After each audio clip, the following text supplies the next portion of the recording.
Hey guys, Ben here on the show, and the boys are in Long Island. We're trying to dial them up. Ben! There you are. There's Hope. Hey guys. What's up? What's up? You're up. Thank you, Ben. You're welcome. Jeez.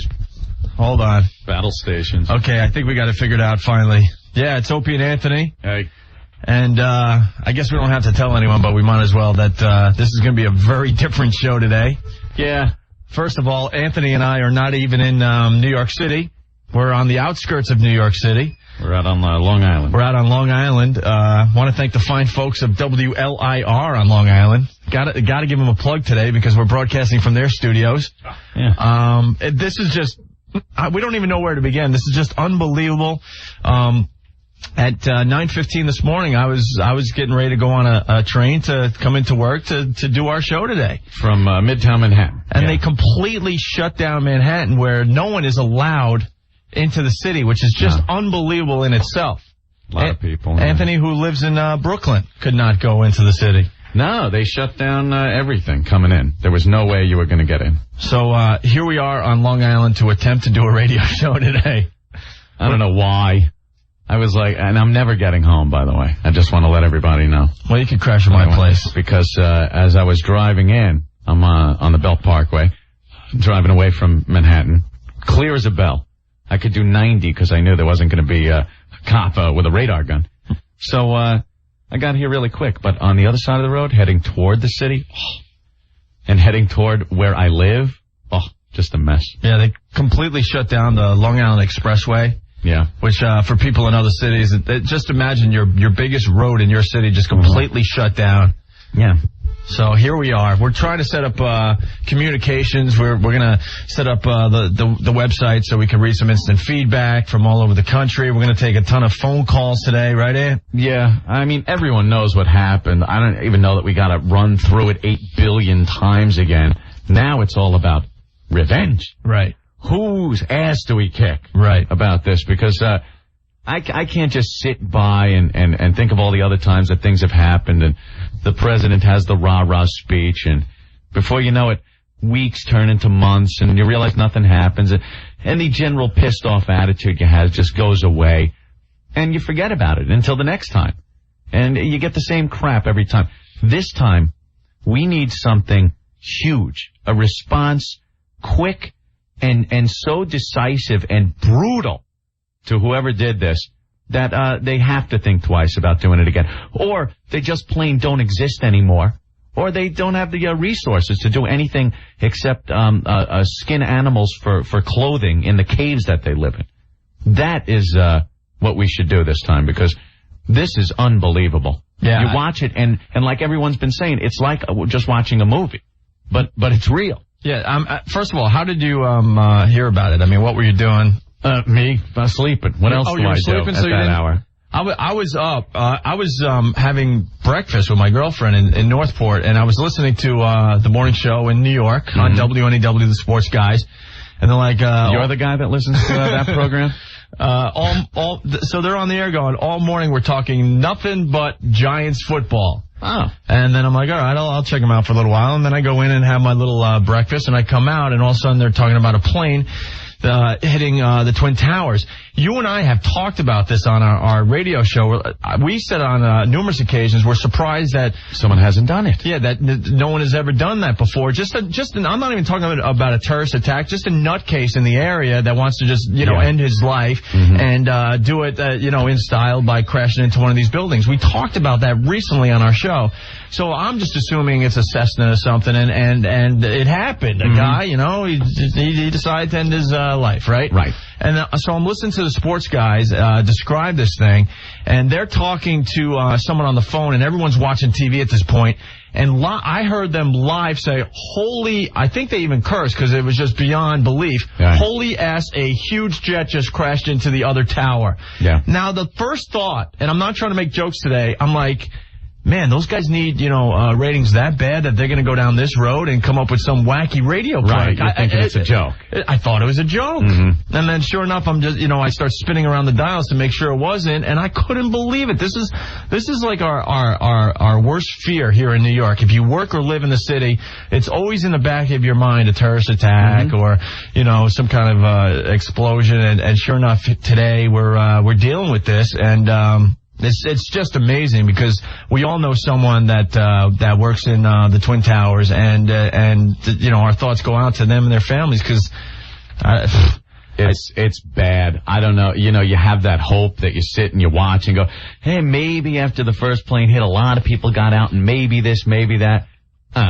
It just looks bad. It's too big to not have killed a lot of people. Yeah, because it's awful. What were they saying? Like 50,000 people work in the towers? They work in there on any given day. It's a lot of people. And after the first plane hit, if the elevators weren't, even if the elevators were working, just a panic on every floor, people trying to get onto the elevators to get out of the building. So then you got to think, all right, people are going down in the stairwells. There's no way they all got out. Well, obviously not all got out, but not a lot of people got out in time. What was it? 18 minutes between the two planes hitting? Yeah. So you got to figure, you know how people move.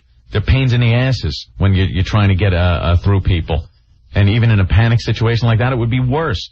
So 18 minutes to evacuate 50,000 people in a building? Please. Right. It just doesn't happen, unfortunately, because it looks like it's going to be really bad. And then I'm watching the TV, and they're talking to a reporter in the area, and all of a sudden I'm watching, I'm like, is the whole building coming down in front of my eyes? Yeah. And then the reporter had no clue because she doesn't have a monitor, and they jumped in like, wow. I know. Who expected that? Well, I woke up, Rick called me up and said, oh, you better leave early to get in to Manhattan because there's trouble there downtown. Little understatement of the century. Right. And I was thinking of coming in, and I turn on the TV. Yeah. And there it is. You drive right by Towers. that building every day. Every day, I drive right down the West Side Highway coming into work because I'm in Brooklyn. And, drive right past the front of it. I look at it every day because it's amazing to look at, or it was anyway. Huge. And I drive past it every day, yeah. And I can only imagine the damage to the surrounding area, just having that much stuff come down on top of everything. But then I looked out my porch window, and there it was, Manhattan, South Manhattan on fire. South of like Canal, basically, just big plumes of smoke coming up. Later on, I saw some military vessel going up the river when I was coming here down the Parkway. But roads closed, people just walking around and looking dazed. It's like something you don't want to believe, like a movie, like a bad movie. You're watching it, and I'm watching the side of a building come out when a plane hits it, and you go, that's good CGI. Yeah, that looks pretty real. Yeah, it's so surreal. I think we're all going to wake up tomorrow and go, did that really happen? Yeah, I'm watching people running down the street, and there was a couple of women just cowering behind a car, and I'm looking at them going, you got to give it more believability here. It's bad acting. Looks like bad acting. The pictures are just unbelievable. We're flipping around like crazy, and we just saw some footage of, I guess it was a cop. Basically just pushed a lady out of the way to outrun the wall of smoke coming his way. Yeah, when those buildings came down, the plumes of smoke that came through the streets, like the streets act like a canyon, so it just blows down the roads in Manhattan. And some people had their backs turned. Now, they heard the boom, and they start trying to get out of the way, but the cloud of smoke just engulfed them. And the people running away that saw the cloud coming weren't stopping to help the people that didn't. I saw an old lady in blue, and she's kind of walking down the street, and a big cloud of smoke's coming after her, and this big fat guy just kind of pushes her out of the way. Yeah. It's horrible, but you kind of see what we're all about sometimes. There's the heroics, and then there's the people going, hey, get out of my way. I'm saving my own ass. Right. What about the guy that was behind the ambulance? Yeah. And he couldn't see the wall of smoke coming while everyone's just running by him, and he was completely engulfed. Just, sucked them right up. Awful. But it's all about the next phase of this thing, which is retaliation. Because you could rehash this. It's over. I don't foresee anything else happen. It's kind of eerie when you look up in the sky and don't see any airplanes. Right. I drove right past Kennedy Airport to get here. And nothing, and you're used to you take it for granted that there's going to be planes in the sky. And nothing. No planes. And now I think the next big story is going to be when we finally attack whoever's responsible for this. I don't even care if they're totally responsible. If you backed terrorism, if you're a country known to harbor terrorists, that's it. Start putting some of that those tax dollars I spent on some of this military hardware to work. Because we just have to answer hard. Bad. By the way, CNN just reported a little while ago, and we're trying not to make jokes today, trust me. Disney World and Disneyland is closed. Oh, thank God. CNN reporting that. Very important that they report that today. There's bandwagon jumpers that close things, I think, yeah. So if you're just tuning in, it is the Opie and Anthony show, and we're not in Manhattan. You can't get to Manhattan. You could barely get out of Manhattan. Did you see the footage of everyone just walking across the Brooklyn Bridge? Thousands upon thousands of people like it was the New York City Marathon? Yeah. Amazing. They're walking up the FDR Drive, which is just a huge road in Manhattan. And, no cars. They're just walking home. The mayor just got on and said, look, walk home. Walk home today. And these are people that commute in every day. So here we are in the studios of WLIR on Long Island, and we don't have anything. No, we're just here. I guess we're going to try to take a few phone calls and whatnot. Yeah, we finally hooked up the website. I think we could get instant feedback in a few minutes here. We got to get the web address for that. We should talk to Ben and Rick. Ben's back at the station. Ben. Yes, right here. What's going on, bro? Not a heck of a lot. It's just pandemonium here. When did you come in from Boston?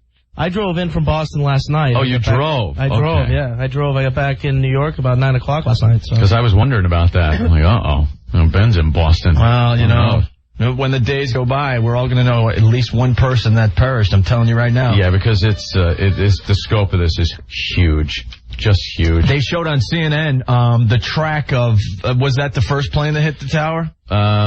I think it was the first plane, right? Yeah, it was leaving Boston, heading towards Los Angeles, and it goes on its normal track, because there's a bunch of websites where you can track the flights of aircraft.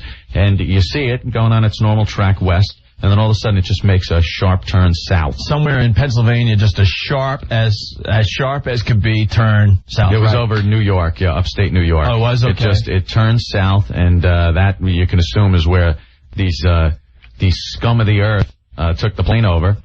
And, you start thinking all kinds of thoughts, like, these are human beings on these planes, and what the hell was going through their heads?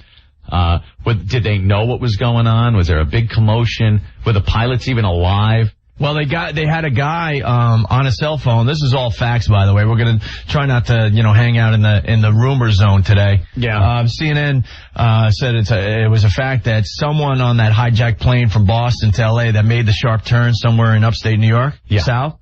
He was in the bathroom of the plane on a cellular phone, screaming, going, we've been hijacked. They stayed on the line with the guy until they heard a big crash, or a big explosion, I guess they said, and that was it. Boom. I think that was the plane that went down in Pennsylvania. In Pennsylvania, okay. Which people are assuming it was shot down. Because by that point, the Pentagon had been hit, and both of the towers of the World Trade Center. So I had heard reports that F-16 fighters were surrounding a plane, and you got to assume there too, what's going through their heads? If they have to take the shot on a plane that has passengers on it, but you got to do it because it's you don't know if that plane's going to hit the Empire State Building or something, right? What's the next target? These terrorists, this scum, managed to use our own planes as bombs. Amazing. So you sit there and think about all the debate that's gone on about these missile defense systems and whatnot. That, hey, they knocked the nuclear missiles out of the sky. This is great. We're safe. These guys used our own planes, which opens up a whole nother can of worms about the lameness of airport security. You like to feel great when they ask you that question. Did you pack your own bags? Did you leave your bags with anyone you don't know? What's the guy going to say? Oh, you got me. Okay, I did. Yeah, I'm a terrorist. Yeah, because these hijackers had to get weapons on the plane. You're not gonna hijack a plane with a butter knife, right? You know, you have to assume that there was some kind of weapon there to intimidate the pilot into giving up his seat. They don't normally do that. And you could also assume that the pilots didn't fly these planes into these buildings, that they were incapacitated, and the terrorists flew these things into these buildings. So it opens up a whole can of worms with airport security and what the future's going to hold now for people that want to travel. I mean, it's really going to get tight. But, looking in the past, it'll get like that for a while. Uh-oh. What are they showing on now? This is new footage on CNN. CNN, a side view of the airplane? Is that what I'm saying? It's just unbelievable to imagine that, tomorrow when we wake up and you see the skyline of New York, and we've all seen it a million times, you're not going to see the Twin Towers there. That's just... Yeah, the Twin Towers are just, it's a landmark. They picked 2 landmarks that are just huge. One known for the military, the Pentagon. Mm-hmm. I mean, when you think Pentagon, you think the military. And a civilian target, it's New York City. It's the World Trade Center. This is, thousands of 50,000 people, up to 50,000 people work there. And that's a huge image of this New York City skyline. And they picked 2, and they nailed us. And watching reports on CNN and whatnot of some of these people in these Mideast countries celebrating. In Palestine, right? Yeah, in Afghanistan. They were handing out candy in the streets. And they're handing out candy. They're celebrating. They're waving flags. They're smiling and laughing at total destruction. Obviously, this is an act of war. Worse than Pearl Harbor. Yeah. This is worse than Pearl Harbor. We had a couple of thousand people die in the Pearl Harbor attack. And that was, military targets. And it was during a very unstable time. But this is civilian targets and no provocation. Because of our policy with Israel, go screw. I cannot wait. I beg the president of this country to just wreak havoc on every country that's ever sponsored terrorism, that ever harbored a terrorist, to just not hold back. I'm in favor of some tactical nuclear warfare there, Opie. I don't care. Drop the bomb. Just clear them out so they can't even do this anymore. That's it. Done. Right. It's over on the other side of the world. I don't care. Let's get back to That's Ben. what they're saying. Hey, Ben. Yo. So, your new place is right around there too, right? I'm relatively close. I'm probably about 20 blocks away or so. Yeah. Mark's the one that actually saw it and called into the sports guys. Now, yeah, Mark, Psycho Mark on our radio show. I mean, I had no doubt this was serious, but I knew it was really, really serious when I tuned in Fox News. And there's Mark. Gotta call him Mark today. Mark Walsh. As serious as I've ever seen anyone in my life be. And I'm like, that's Mark? Yeah, I know. And he's like an eyewitness to this whole thing. Because what? His building is pretty much right there? He's really close. I mean, the great thing about Mark's apartment was you could look out and the World Trade Center is right there. It was the most amazing view. And he woke up this morning and in his room, you look out and he saw this thing happening and called in, and, knowing him, they thought he was joking around. And, wait, take us back. So was he getting ready for work or what? He was getting ready to go to work. And he actually saw the first plane hit? I guess he heard the crash and looked out and saw this whole thing unravel right in front of him. Right. Because like I said, he lives within a few blocks of where the Trade Center is. And he's just got a great view of the Trade Center, obviously. Yeah. Okay. And so he calls up the sports guys in New York. He calls up the sports guys, and at this point, it hadn't broken on the news. I mean, this is right when it happened. And Chris Olivera, one of their producers, is like, Mark, come on, this, it's not a funny joke. They thought he was joking around. Him, yeah. And, sure enough, it wasn't. And that was Mark calling in. Did he see the second plane, the 767? I think Mark saw all of it. Wow. And we talked to his boss at Fox, and he's down there. You can't get in contact with him because of his cell phone down there, but he's been down there, as you said, like reporting for Fox all day, because you can only get so many people down there. Right. So that's what happened with him. Yeah, being from New York and living here, and like I said, I'm from Brooklyn, and I got a view from where I live of southern Manhattan. And when I was driving in here, and I'm driving up the belt, to look over at the familiar skyline of Manhattan, the Empire State Building, and the Twin Towers, and to just see smoke coming up from where the Twin Towers used to be, is you can't even. It's not like it's like it's not real. No, what it is. No, and being from Long Island, I'll give you another view. I mean, I'm way out on the island, okay? I'm a good 30 miles from Manhattan. Yeah. I got on the LIE shortly because it was mostly closed, and you could see the smoke 30 miles away where I was. Just a huge cloud. It's like one of those bad movies. And the roads being closed, that's another amazing thing, with no one being allowed to go west off of Long Island, or to go south if you're in Westchester.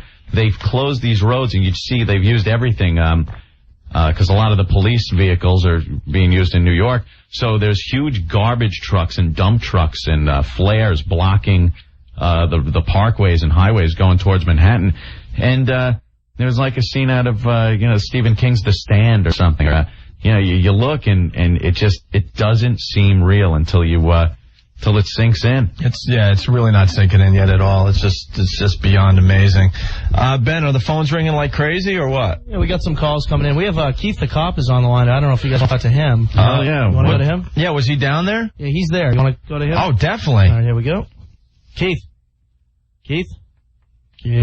He's been on the hold for a little while, so maybe he'll call. Has he? Oh, really? Yeah, I know that Keith wasn't actually working. He was called in. And he said, he got in, the LIE was totally wide open, he got in, but he's down there in the thick of things. We have a lot of friends in the NYPD and a lot of friends in the fire department, so. Yeah, and a lot of those guys are going through some tough times right now, too, because, they were right on the scene. There were a lot of emergency workers at the base of those buildings when that happened, so. Hopefully, plus the hotel. A miracle happened. No one has mentioned the hotel that, the Marriott's. One of the towers basically collapsed right on top of. I know. And, another plane's down in, Philadelphia, or in, Pennsylvania. That's the one in the outskirts of Pittsburgh, actually. Plane was a 747, flight 93 from Newark. And that went down in the woods. Now that, I heard the earlier reports that a 747 was surrounded by F-16s because it was headed toward Washington. So I wonder what the story is with that. We were listening to or watching CNN, and I think a lot of info is going to come from the black boxes and the recordings from the various towers that these planes had to go past. But do it tomorrow, Bush. Yeah. Do it tomorrow. Don't wait. Bomb something. It's so frustrating when stuff like this happens. I think his pop would have bombed something by now. I think Louis Block is going to call the show, Anthony, as well. Hey, Ben, you want to throw a couple phone calls on? Yeah, well, where do you want to go, Rick? Where should we go? Why don't we go to Bluto on line 2? Hey, Bluto on line 2. Some of the guys in New York are thinking here. Hey, Bluto. Uh-oh. Bluto. What a disaster. Hey, Bluto, what's up? You should just kill anybody whose name you can't pronounce who has a beard longer than 2 inches. Just pick a country. I don't care. Kill somebody. See, this is the frustration that we're feeling, man. Oh, my God, I wanted to throw up when I saw it this morning. And what was your first thought, Bluto? I couldn't believe it. I'm staring at the screen. I heard the sports guys. I turned the TV on thinking it's a joke, and there it is. And I'm sitting there live, and the second plane comes out of nowhere.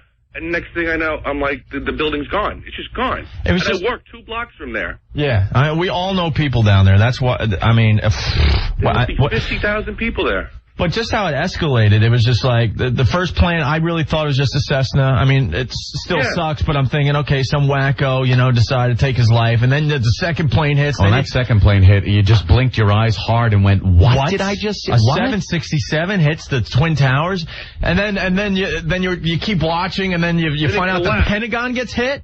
And then when they fell down, it was just... the whole news went silent. It just collapsed. What do you say? You're just watching going, all right, the plane's hit, but hopefully, because you keep hoping that, all right, hopefully they'll be able to fight some of that fire and they'll get the people out and stuff. And then when you watch the buildings just come down, it was like, the only thing I could even equate it to is watching the Challenger explode. And then where you're sitting there and you're going... All right, maybe there's an escape thing or something, but then the realization hits that parachute. No, it's a disaster, and those people are just gone. And there were people that they knew the building was collapsing, and they panicked and started jumping out the windows of the Twin Towers. And then the Palestinians are cheering. Did you see that? Yeah, handing out candy in the streets, right? God, We're not like that. You know, I'm a little pissed off at CNN for even showing that. I mean, oh no, get us riled up. They should show it. It doesn't get us riled up in the right way. I'm ready to re-up right now. I'm ready to go back down to my Navy station and hit it again. I am so pissed. When I watch the buildings coming down, that gets me riled enough. Believe me, Yeah. we have to respond so strong that no one could even have the potential to do this. Just wipe them out. That's it. The end. All right, Bluto. Thank you very much. You guys suck. Hey, Ben, throw us on with somebody else. All right, you know what? We should also mention the national number. I don't know if it's working because we've had problems, but we want to mention the national number, 866-2774-WOW. 866-2774-WOW, right. And, of course, in the New York area, 877-692-1027, all right? A lot of the reasons we never, in the past when we've had terrorism here, responded quickly and really strong is there's all that political bull crap you got to put up with. You know, you don't want to piss off this country or that one or this. I think this is big enough where the politics of it is going to take a back seat to the sheer revenge of it, that we have to now respond in a way that will show these people that, you know, you're going to do something like this, we're going to hit you tenfold. And I don't think politics is going to be playing a big part in this one. I hope not, anyway. I hope they don't pussy out on this. Yeah, all right. Hey, hopefully Keith the Capo calls, because he's pretty much at ground zero at this point, trying to do what he can as a New York City policeman. Ben, put us on with somebody else. All right, let's go to Eddie right here. Go to Eddie. Eddie. Yeah, babe. Hey, Eddie. Hey, guys, what's up? Well, you tell us. Yeah, Jesus Christ. I work for Pepsi. We're on the roof of the supermarket looking at this place. Then we drive downtown, and we're sitting there, and the thing collapses right in front of you. I'm looking at my friend. I'm like, did we really see this? Is this really happening here? Yeah, you got to check your brain. Like, there's no way I just saw what I just saw. Exactly. Yeah. You're like, holy God, there's people in there. It's like looking at a hotel in Vegas going down, and there's people, and sure, there's somebody you know in there, and you just can't believe that it's happening. Yeah, and you get like a sick feeling. Like, I just felt sick, and there's nothing you could do. You're powerless. You know what I mean? I still got a knot in my stomach. Yeah, I was watching. And I'm just walking around the house, and all I was saying, I'm shaking my head the whole time, just going, holy S, holy S, holy S. Yeah. I can't believe this. Exactly. Like, you really think that this would happen in my lifetime? I mean, come on. In this day and age. Unbelievable, guys. You know, you got to be careful how you say things today, but it makes the Oklahoma City bombing look like a little scratch. Well, like a little scratch. Yeah, you know how huge that was when it happened, and before they found out it was an American that did it. Do you remember that? Everybody was like, oh my God, we got to kill, we got to bomb. Now we know this isn't the work of Americans. Now we have to respond hard. All right, bro. Thank you. He's gone. We hung up on him. All right. Let's go to Sean here on line 9. Sean. Yo, what's up? Hey, Sean. I was up in Mahwah. It's in northwest Bergen County. Yeah. And it's about 40 miles away. And I was driving in my car, and don't feel bad, Opie, I was actually listening to the sports guys, too. And when I heard about it, I went up to the cliffs, and I was looking. You could barely see the outline of the World Trade Center. And then all of a sudden, just boom, a huge fireball I could just see from miles away just shot off the side of it. And then I went home and started watching TV, and I just saw them come down, and I was like, yeah, it's what happened to your mic? I don't know. Did something open? No. Wait, try it again. There you go. Okay. Are you playing with the buttons here too? I'm not playing with the buttons here. I don't know how to play with the buttons here. When we're back in New York, you just start hitting buttons for no apparent reason. No, I'm not playing with the buttons today. All right. Thank you. no problem. Hey, Ben, is there any way to take a break so we can regroup and get the website hooked up and all that? I know we're not really playing commercials or anything, but... We could feed in Wins, 1010 Wins, our sister station, our news station in New York. And go there for a couple minutes. Yeah, we could. Let's do that for just a couple minutes so we can regroup, okay? Hey. But it's, I should tell people, it's Opie and Anthony. We're not in Manhattan because they've shut down the city. No one is allowed in Manhattan. If you weren't there before 9 o'clock this morning, you know, we've all been... sent home, basically. So we're in the studios of WLIR in Garden City. Want to thank them for helping us out, because they really didn't have to let us broadcast from their studios today. Yeah, so cool. Thank you guys, we appreciate it. Why don't you throw in that feed, and we'll be back in a few minutes. All right. All right. Hey guys, real quick. If you want to throw out the local New York number for the national, because the national just doesn't seem to work. Okay. Anybody listening to us, in the other cities, 212-757-1027. Okay, cool. They can try and reach us that way, too. Right on, man. All right, we'll be back in a few. Eileen LaPalmer, 1010 Wins, live on Hudson and Duane Street. That's right. All right, and we are back with the Opie and Anthony Show. That's our sister station, of course, 1010 Wins here in New York City. But Anthony and I are not in New York City. We're on Long Island. We could not get in city. They pretty much closed down Manhattan, as you know by now. Yeah. And Ben and Rick are back at the station in Manhattan. They got in early today. And we're trying to figure this out as we go along today. So, and who do you have online? Keith the Cop? We have Keith the Cop. Here we go. Keith. Hey, what's going on, fellas? Hey, Keith, what's up, man? We're just sitting here like in awe, just staring at it, Where are you right now? We're about 10 blocks away. 10 blocks away and still just smoldering and things burning down there, huh? And you're just looking up in the air, and it's just like, it's amazing, Yeah, two of the biggest buildings in the world were there, and now they're gone. I mean, everybody's here. Other states have come to help us, and it's just really, it's unbelievable. I'm at a loss for words, Yeah. I mean, we're just waiting to see more about what's going on and, what we could do to help, but it's just, called everybody in. Yeah, the emergency vehicles I saw when I was coming out here to Long Island, coming in the other way, I mean, from everywhere out on Long Island. They were just sending truck after truck of emergency vehicles out there. Waking us up out of bed and bringing us in, and you just sit and we sat and looked at it, and it's too incredible for words. So either you're just waiting for orders right now? There's nothing you can do at this point, or we're basically just going around the area, picking up residual stuff that's going around outside of the area, and having updates inside. You got any word on injuries of any of the NYPD or any fire department? Or we know there are, but we don't have any facts. Yeah, jeez, man, that's too much. Where were you right when it happened? You were off duty? I was off duty. I was at home, and then they called us all in. So, I mean, it's just boring just to sit and just look at and see this is billowing smoke and nothing there. Now, are there fires out of control down there, or? Like I said, I'm about 10 blocks away. I really don't know the heart of what's going on down there. Mm-hmm. Things are sketchy. Okay. But, I'll, if I have anything that I can pass on. I'm sure all of us will know a lot more, tomorrow. Now, is there debris as far as you are? Not, maybe, we're probably on the outskirts of it. Like that dust you're talking about, the volcanic dust? You've seen a lot of people walking around just covered in it. Right. Yeah, they're showing people on the TV that are just, their eyes are beet red and they're covered in this white dust. The hospitals are just out in the streets. Hospitals, just the streets are closed and they're just treating people out in the streets. They just showed Yasser Arafat, Opie, on the CNN, who also, him too, saying, despicable act, it's terrible. He's another one who should pay with his life.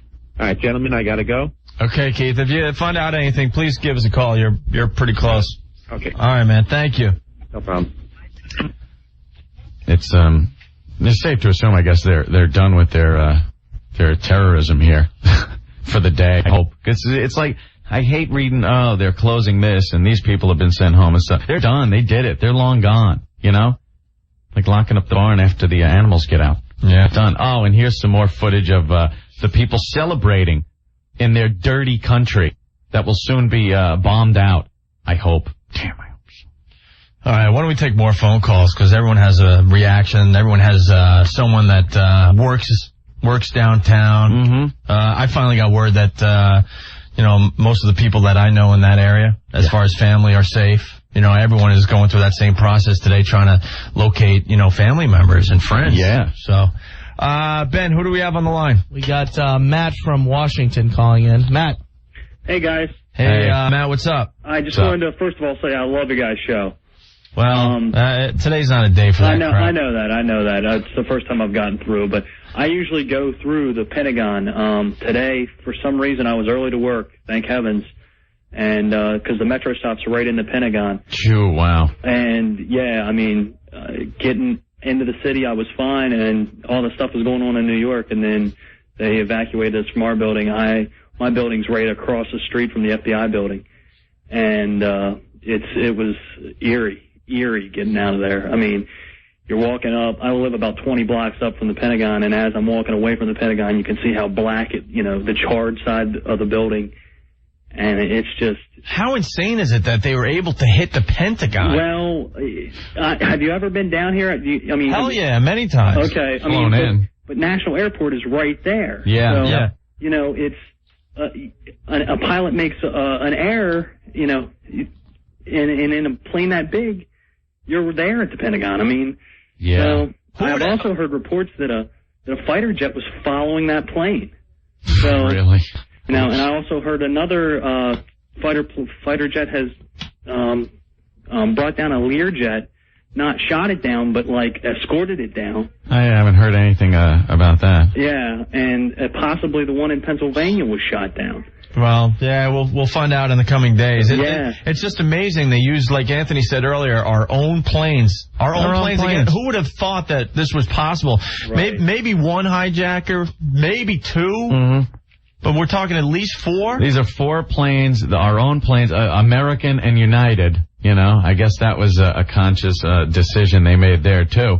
Things you take for granted. You look up, they're up in the sky all the time, these planes, hey, who cares? You don't think they're going to crash into our buildings. You think about, they're going to take a boat maybe, like they did with the coal and go into the side of one of our military vessels or something. Or maybe a Ryder truck or... Yeah, the Ryder truck full of a fertilizer bomb or something. But, these are our own planes. And now, how long after the World Trade Center bombing in 93 did you always look at the Ryder trucks, right? Mm-hmm. You always looked and went, oh, gee, a little suspicious there, Now, you hear a plane going over and... these guys have succeeded in doing what they do. They're terrorists, and their job is to instill terror in the people. And now, the thing you've taken for granted for years, a plane flying over, is going to give you that uneasy feeling like, hey, this is exactly what those people heard before it smashed into their building. And at any given time, you see a plane in the sky if you're in Manhattan. Yeah. Guys, and my roommates are all police officers down at the Pentagon. And I haven't heard from them at all today.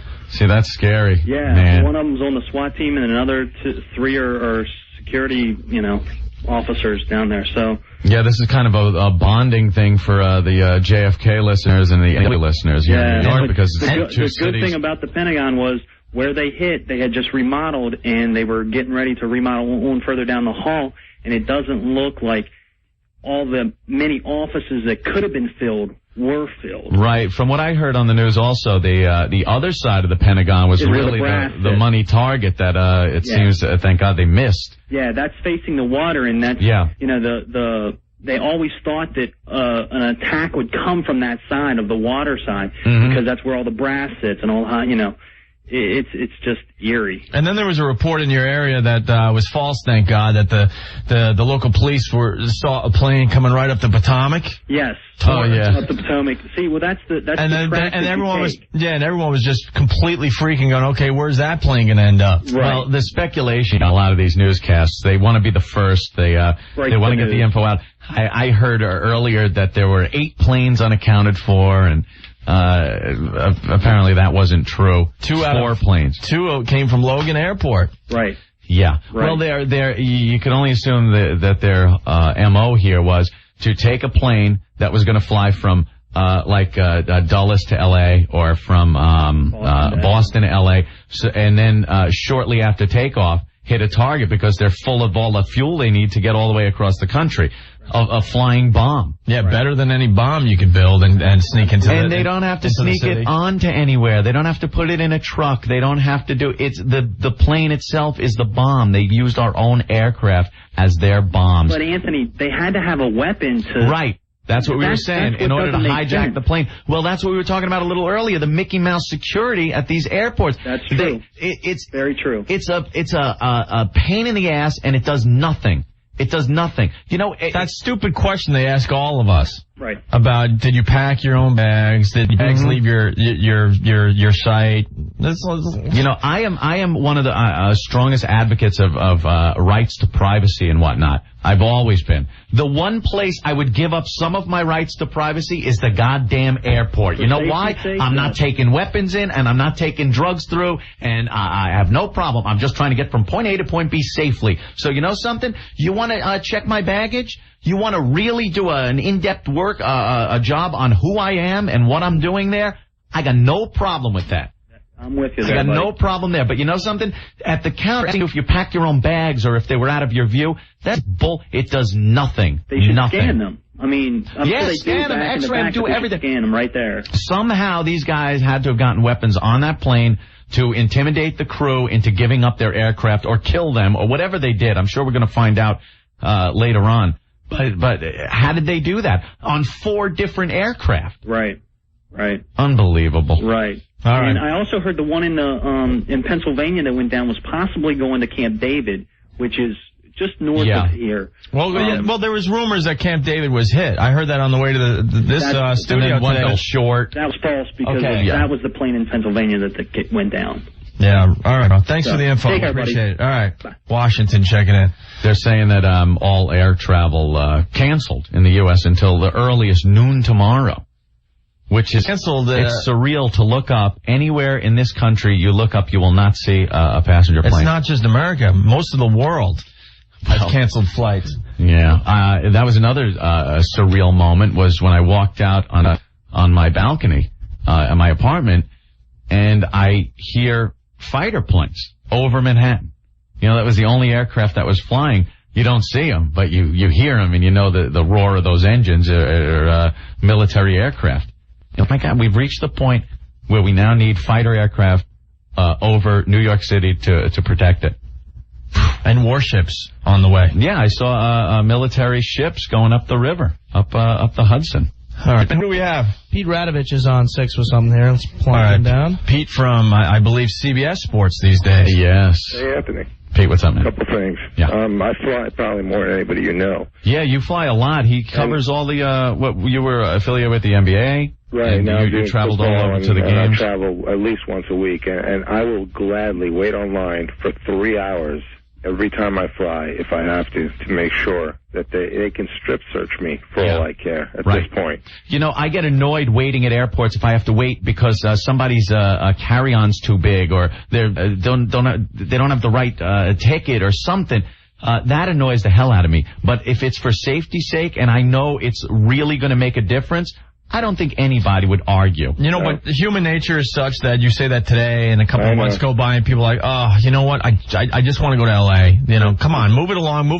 Well, you know what? Then all the people there should carry around the little portable DVD player and show the plane hitting the building and go, okay, you want to maybe wait a little longer? I'm just saying, I agree with you, but the human nature is such. None of us want to wait. None of us want the hassle. It is. You just want to get to your location as soon as possible. You're right. This is different, though. I think this is big enough. This is Pearl Harbor. This isn't. Yep.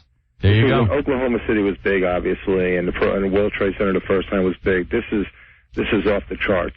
The response to this is, I believe, I hope it is, but I really believe it is going to be so big. I think it's going to make the Gulf War look small compared to what we have to do now to respond to this. And speaking of war, you guys know, during the war in Croatia, I visited my family and visited a friend on the front lines. I've actually witnessed war. Yeah. And for the first time in my life in America, I mean, I'm out in the suburbs. I wake up and I see this on TV, and then I walk out of my yard. I look up in the air and I see 4 military helicopters fly by, and I'm thinking, this is war again. You're thinking, which country are you in? Right. I mean, I've seen it. You've seen it in your homeland. I'm telling you, I'm having flashbacks. This is if Americans don't know what war is. See, this is war. You're right. Everybody has that little emotional moment watching stuff like this, and you know, when I was coming in, I saw South Manhattan just smoldering, and it was an act of war. It was a bomb that went off there. I don't care. It was a bomb made out of an airplane, a jet. It was a bomb, and you see southern Manhattan burning, and a warship in the river. And then you look, and there's the Statue of Liberty right out there and it's just, you realize, oh my God, we're at war here. Yeah. This I'm is in a war. suburban New Jersey, and I'm looking at war, military helicopters flying by low. Yeah. You look at the footage on the news, there's refugees that could be from anywhere in the world, you know. Sure, they're dressed a little better, you know. They're carrying their briefcases, but they're no different. They're people that have been displaced by a military action, and they're walking home, just like you would see anywhere else. Yeah, well, guys, you're doing a nice job. I'm enjoying listening. Do continue, and I'll see you guys soon. All right, Pete. If you have anything else, give us a call, because we're just kind of making this up as we go along. Well, I'll tell you, you're going to hear hundreds of little, just personal stories. I can tell you right now. I know you guys know Jim Bell, who worked with us. Yeah. He's actually flying home from Europe this morning. Oof. And I called his wife, knowing that, and she said that he called her once he landed in Canada, so they diverted him to Canada.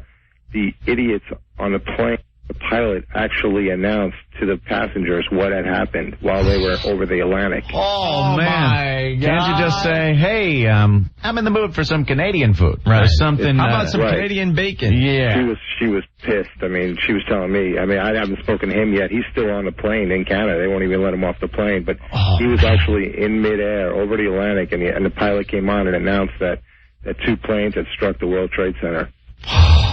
So, I mean, you're going to hear stories like that. There's going to be a million different little stories. There are personal stories, but, I mean, it's Pete, all bad. Pete, I just flew home from Athens last week, and Aunt and I were telling the stories on the air, that helpless feeling you get just in general being over the Atlantic Ocean. And then Could you imagine?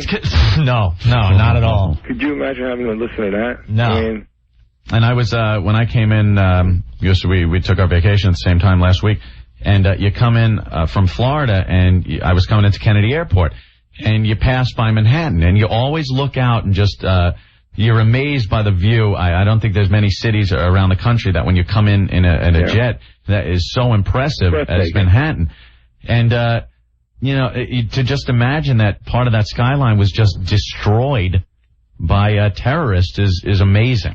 I just pray that in the next few days I don't have to attend a funeral, and the same goes for everyone that's listening. I just think that the odds are against it, but we've all been personally affected by this. You'll see. People from high school, college, or anyone from the New York area. I mean, some way, unfortunately, you're going to know someone who was involved. Hopefully not to that degree. That statement just gave me the chills, Pete. Thank you. Well, it's but you're right. You're right. I don't know. I'm telling you, morning. I'm sitting out, I cry, scream, I have a headache. It's just, you know what I am? I'm so pissed off. I'm pissed off, but it's also a feeling of helplessness that, you're watching this and there was nothing you could do about it. There is nothing you can do about it. I keep going into detail, imagining what it might have been like on the planes and those bastards that were just probably smiling as they drove these planes into the sides of these buildings. It makes me sick. And again, as we watch here in the studio, one of the towers just crumble into the ground, and you sit and watch, and it pisses me off. The only thing I have is it took from the first plane's impact to when the first tower collapse was over an hour, I think. Yeah. So I can only hope that anyone that was on the floors beneath.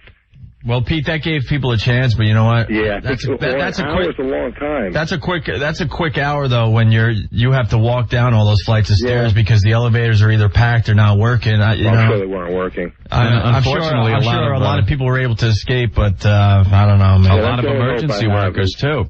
Those guys. An hour, so I'm hoping that most of the people did have time to get out. That's my only. A lot of emergency workers, too, are going in there. Right. We're going in looking for people to make sure that people got out. And, you can only hope they were called out before the buildings collapsed. Yeah, what amazed me about this whole thing is how easy it was to do. Yeah, and incredible.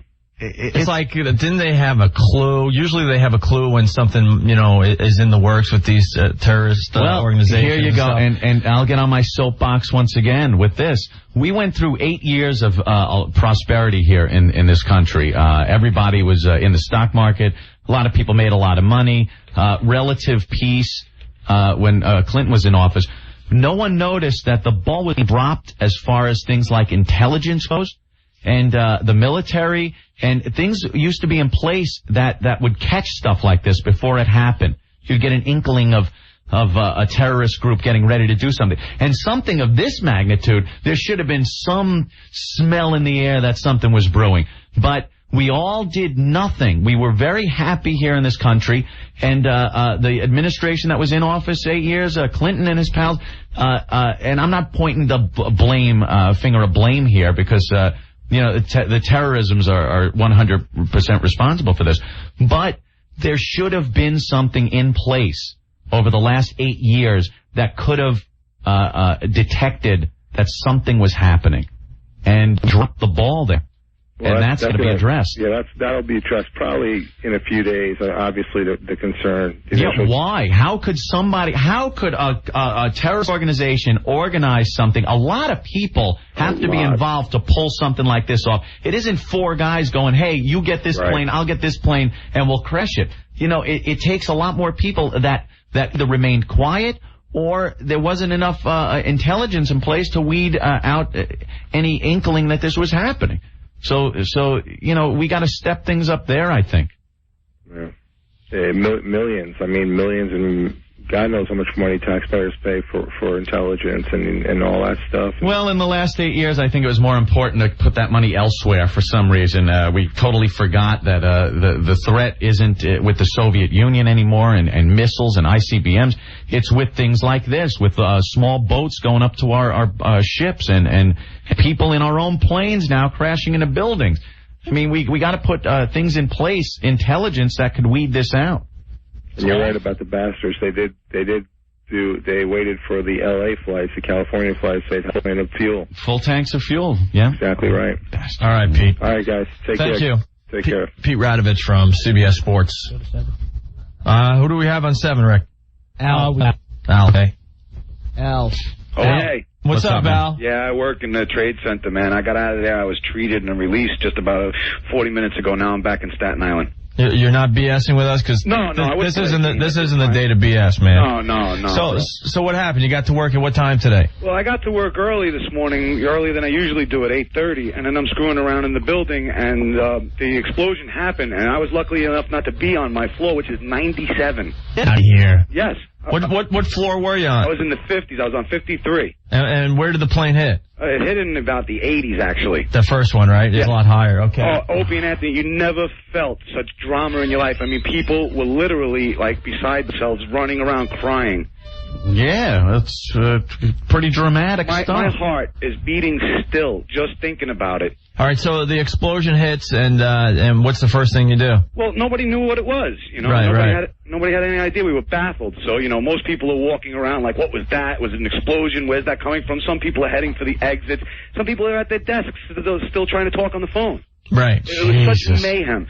But finally, we found out exactly what had happened, and some people started heading for that area of the building. Why the hell would you do that? That's what I'm wondering. You know what it is? We aren't used to stuff like this, so we're fascinated by it, and we feel like we can't get hurt. This is America. If a plane crashed into the side of a building, hey, I'm going to go see. Yeah, We're a nation of rubberneckers, and it kills people. Let's go check it out. They were looking at the Grand Canyon or one of those things. Right. It was sightseeing. It was unreal. There were people running through the building taking photographs with their digital cameras. Get out of here. I swear to God. Oh. All right, so then what did you do? I went to the street, and now of course I'm. But I mean, were the elevators working? No, well, actually, some elevator banks were working because there are quite many of them, depending on what department you work for. But I made it to the street with not a problem. We were out of the building within 6 minutes. Okay. Yeah, wow. and debris was everywhere. It looked like nuclear fallout. Yeah, just dust all over for blocks and blocks. Then, of course, you know the rest of what you've seen on TV and everything like that. Mm-hmm. So where were you when the second plane hit? I was outside the building. I actually saw it. I'm actually there when it exploded. We feel the heat. We feel the compression. It was so horrific. Horrific is the only way I can explain it. The worst nightmare of life. And people just screaming everywhere? Yeah, now what I want to get through to you is that all the people who made it and went to treatment centers, they're full of debris and dust. I have a contention that's asbestos filled. That's why I'm calling your show. Anybody leaving for home, You must take off the clothes you're wearing and put in plastic bags before you infest your family. They're going to come out on the news with reports that inhalation of asbestos particles have been imminent. You know something? The buildings were built before they did that, Listen, guys, anti-asbestos it's very important thing, that you let this message go out on the air. Anybody who is in the area covered with dust, you must bag your clothes. Let's not start a panic. I'm sorry. I'm really sorry, but it's very important. In 30 I know that they have done, and the codes do say that over the past few years they've had to replace the asbestos that have been in buildings. It's called a friable asbestos. Right, that's usually the stuff that's cracked up and ready to be, airborne. So the original stuff that was still nice and compact is still in the building. Guaranteed, because I'm a fireman. Not a fireman that you see riding around in the trucks, but the guy who runs a boiler system. Right. An engineer type. And the asbestos is all over the building. It is all over the air. It is now all airborne, all throughout Manhattan and throughout all the other boroughs now, too. Wow. Hey, did you see anyone jumping out the windows? Oh, no, I didn't. But I mean, who the hell would do that? Out of panic. I mean, you know the building's collapsing. What are you going to do? Yeah, you're going to take the ride. You're going to take the ride down and hope for the best. Or anyway, remember I was saying that I do work on the 97th floor. Yeah. I have a friend who made it out from that. I just got in contact with him before I called you. He got burnt from his thighs down to his feet. He was out of there. His pants were scorched. His hair was burnt. He was running through walls of flames. War injuries, that's what they are. Yeah, he literally was like a war veteran. Yeah. He has a friend who was taking digital pictures. We're going to put him up on a free internet site. All right. For free. I'm not trying to plug anything. No. Well, okay. All right, someday we'll be interested in that, but right now we got to move on. Much. Dudes, listen, the asbestos thing, most serious. I would not kid about that. Well. Anybody in the building covered with debris, bag your stuff and take a cold shower first. All right, thank you, Al. Thank you. All right. Who else do we got? Hey guys, this is Rick. We're just getting a report that I guess there are people lining up near the military, where you sign up for the military, near Times Square. Really? Lining to sign up. I don't know if it's true, but actually somebody just walked in and told us about that. All right, let's go to another phone call. One other thing too. Yes, all the letter trains, the subways here in New York are running, as well as the 5 and 6 came through too. So they some of the subways probably just outbound, right? That's all they got. This comes down from winds. I couldn't imagine anything inbound to Manhattan. Yeah, and again, for the affiliates that can't reach us on the national line, you can call us in New York at 212-757-1027. All right, cool. Let's go to another phone call. I had just had dinner a while back at the top of the World Trade Center. There was a great restaurant up there that overlooked Manhattan. Window of the world. Window of the world, yeah. It's so weird you're talking about it in the past tense. I know. It's just amazing. You can't believe it. It's such a fixture in New York. If you're in picture the Sears Tower. If you're in Chicago and that all of a sudden is gone. If you're in Seattle, all of a sudden the Space Needle's gone. You know, you're in St. Louis, the Arch, gone. I mean, landmarks, city landmarks. This is probably one of the most famous buildings in the world. And in New York, it's a major landmark. You drive past it all the time. And now, it's not there anymore. Picture it, just take the biggest, most famous building in your city and imagine it's been blown up. All right. Too much. Who do we have on the phone? We got Steve. Steve, you're on the show. Hey, what's going on? Hey, Steve. Sad day, sad day. Yeah.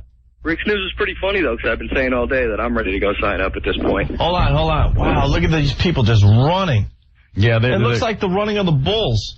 Yeah, I know. There's people just running through the streets in panic. It's just so, we're just getting more and more, a brand new video, and that's an amazing shot. Just thousands upon thousands of people running up, who knows, could be, I don't even know what road, I can't really tell, but, could be Broadway down. I was gonna say maybe Broadway, but just running Manhattan. away from the wall of, look at that. It's like, it's the only way I can describe it. It's like the New York City Marathon, when you see those shots where, there's so many people that you can't really run yet, so you're kind of walking fast. So. They've closed the borders with Canada and Mexico. Aren't they supposed to do that anyway? Jesus Christ. All right, who's on the line? Hey guys, we actually got Gary Ackerman. Gary Ackerman. All right. He's down. Gary. Hi, how are you? Gary, what's up, man? Man, this is the largest single tragedy in the history of our country. Absolutely. It is unfathomable and unthinkable what's happened here, and there's probably many more than 10,000 people who've perished today. Oh my God. And right now it's kind of surrealistic, looking and listening to all this and hearing it described like in a distance through fog.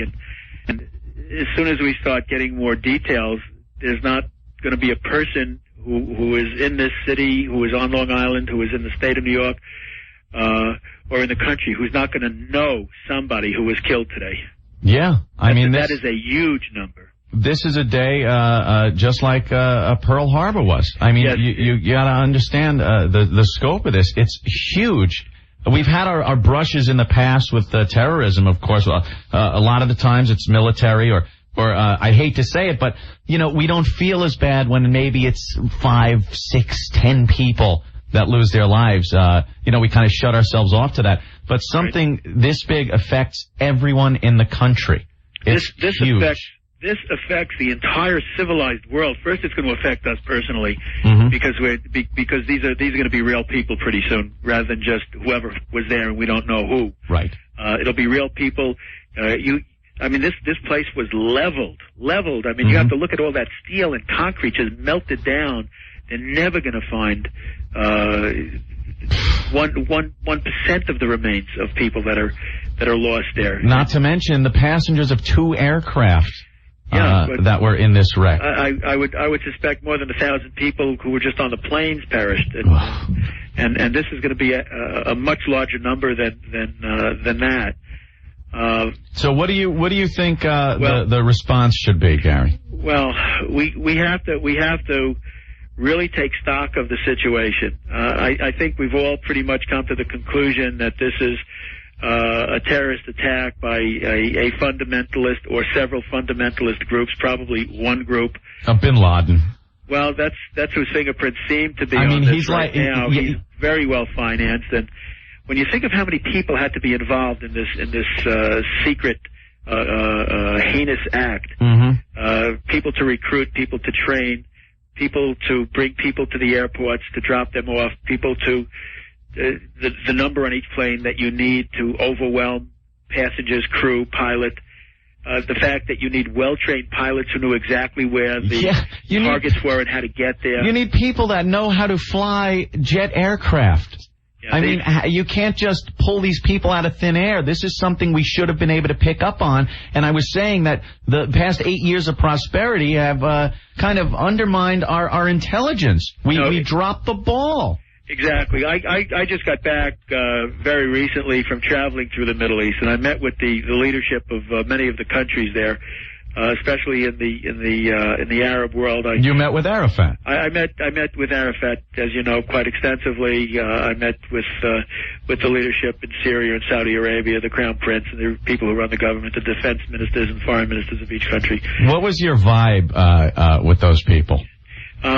My vibe was that they were lying. Right. They were worried and concerned about the spillover from the Palestinian uprising within Israel and the West Bank and Gaza, etc., was going to spill over into their areas and disrupt their way of life, and that they claimed they were concerned, which of course they were, about it, the street, as they call it in their own country, the Muslim people pushing them. Because they were not active enough on behalf of their Palestinian brothers and weren't doing enough, and that we should get that resolved. There are people who don't want it resolved, and these are the people who don't want it resolved, and that's really what that's been all about. How do you respond to that? Their whole power base is based upon this never being resolved. Oh, exactly. When stuff like that, that's when they're noticed. That's when they get the press, and that's when they get a little more power. They get tremendous power. They talk directly to the Almighty. They're the only ones who know truth and justice, and everybody else be damned. Right. And they can do these vile and heinous things. I mean, this isn't a military target that they picked. No. This is the classic act of terrorists, to strike fear into the hearts of innocent civilian people, to stampede a population, to cause them to lose their national resolve and their will, and to back off. And this is why they hate us, and they hate the Israelis as well, because we have shared values that they don't share. Right. And we just have to know that regardless of our political affiliations or personal philosophies, we have to stand as one now. Right. You see bipartisan support of the president now? I've been trying to help lead the charge on our side. We have one president, one commander-in-chief. He's going to call the shots. We're going to follow. We're going to explore, all the things that we have to do as far as the policy and the security breaches or whatever or the intelligence lapses that might have taken place. But we are going to stand behind the national response to this. And our first response is naturally trying to see how many people we could save here, if any. I mean, it doesn't look good. Well, I hate to say this, but I think we're going to spend a lot of time cleaning up 8 years of neglect on the part of the Clinton administration for letting us get so relaxed with intelligence and the military. This is the same. This is the same administration that gave the Chinese their rocket program, Gary. I think that's unfair, and I think that the thing we have to do is avoid starting to say whose fault this is. No, I know whose fault it is. It's the terrorists' fault. I'm not saying that. I'm just saying it wouldn't be fair for me to say that they dared not, while Clinton was president. They waited for, he doesn't eat from Shinola, and therefore can take and I won't take a cheap shot like that because I don't think that it's right. We're going to stand behind the president. Our military has to be strengthened.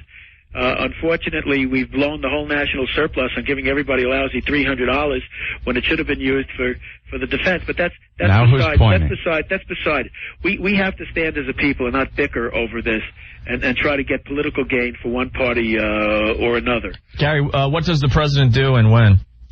Well, the president has to be thoroughly briefed, and I think that everybody's trying to figure out what happened. This isn't something like you just turn to the back chapter of the book and see what the answer was.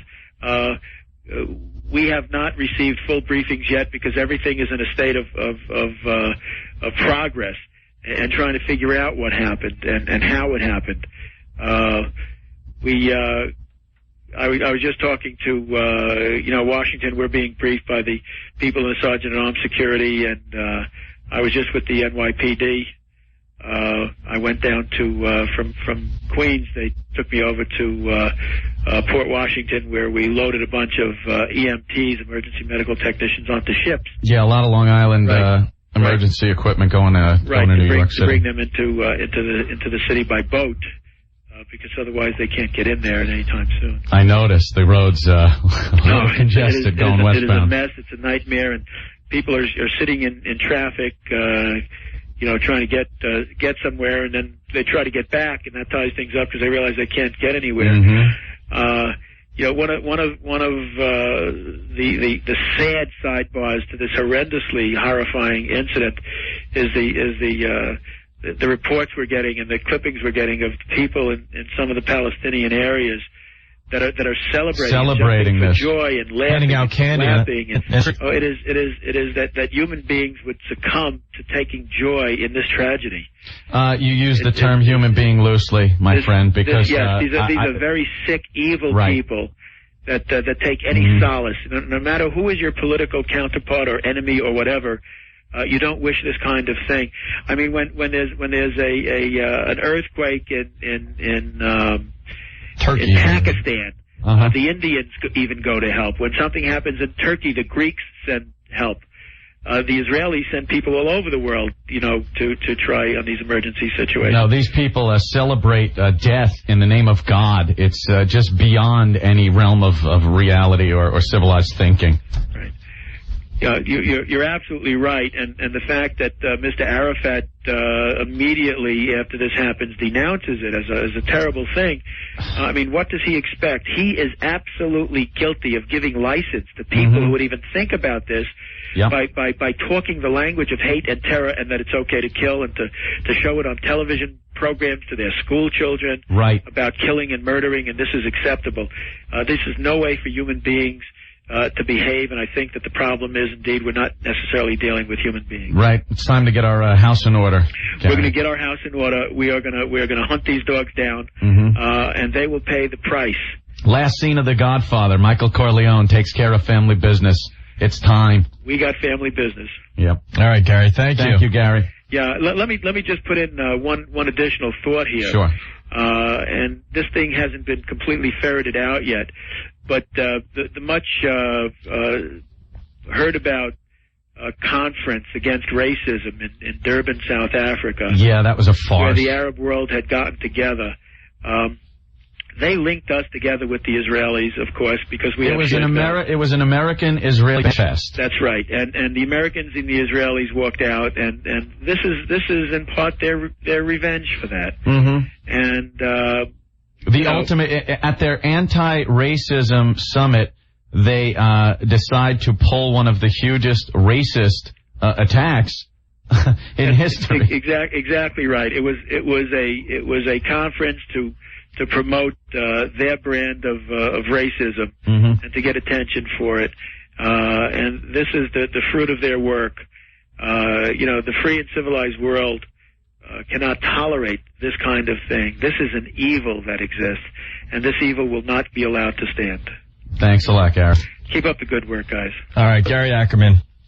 Thank you, Gary. Hey, guys, we got Louis Black on the line. Oh, I don't know if I could deal with him today. Hey, one other thing, too. They're coming across CNN here. We got it on the studio that there's another building down in that area on fire. Building 7 in the World Trade Center, is burning. And it's ablaze, right.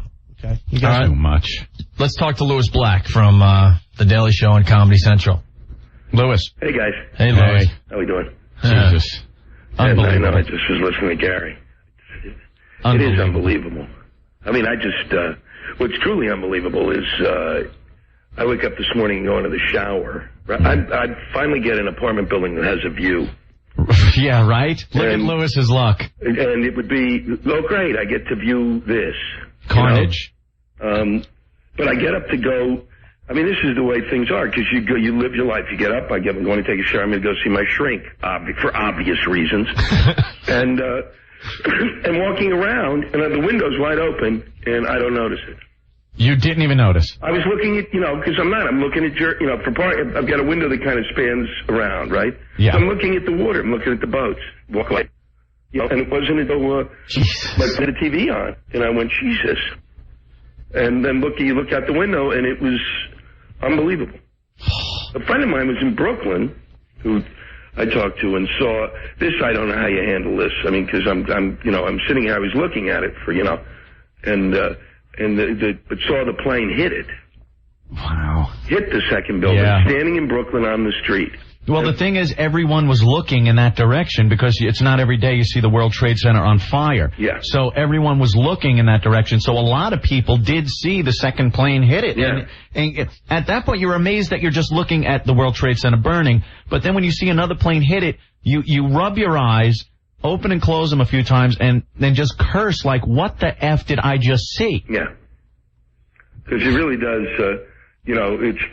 The toughest thing is that, the only thing that comes close in my experience is, Kennedy being shot, in the sense that everything changes.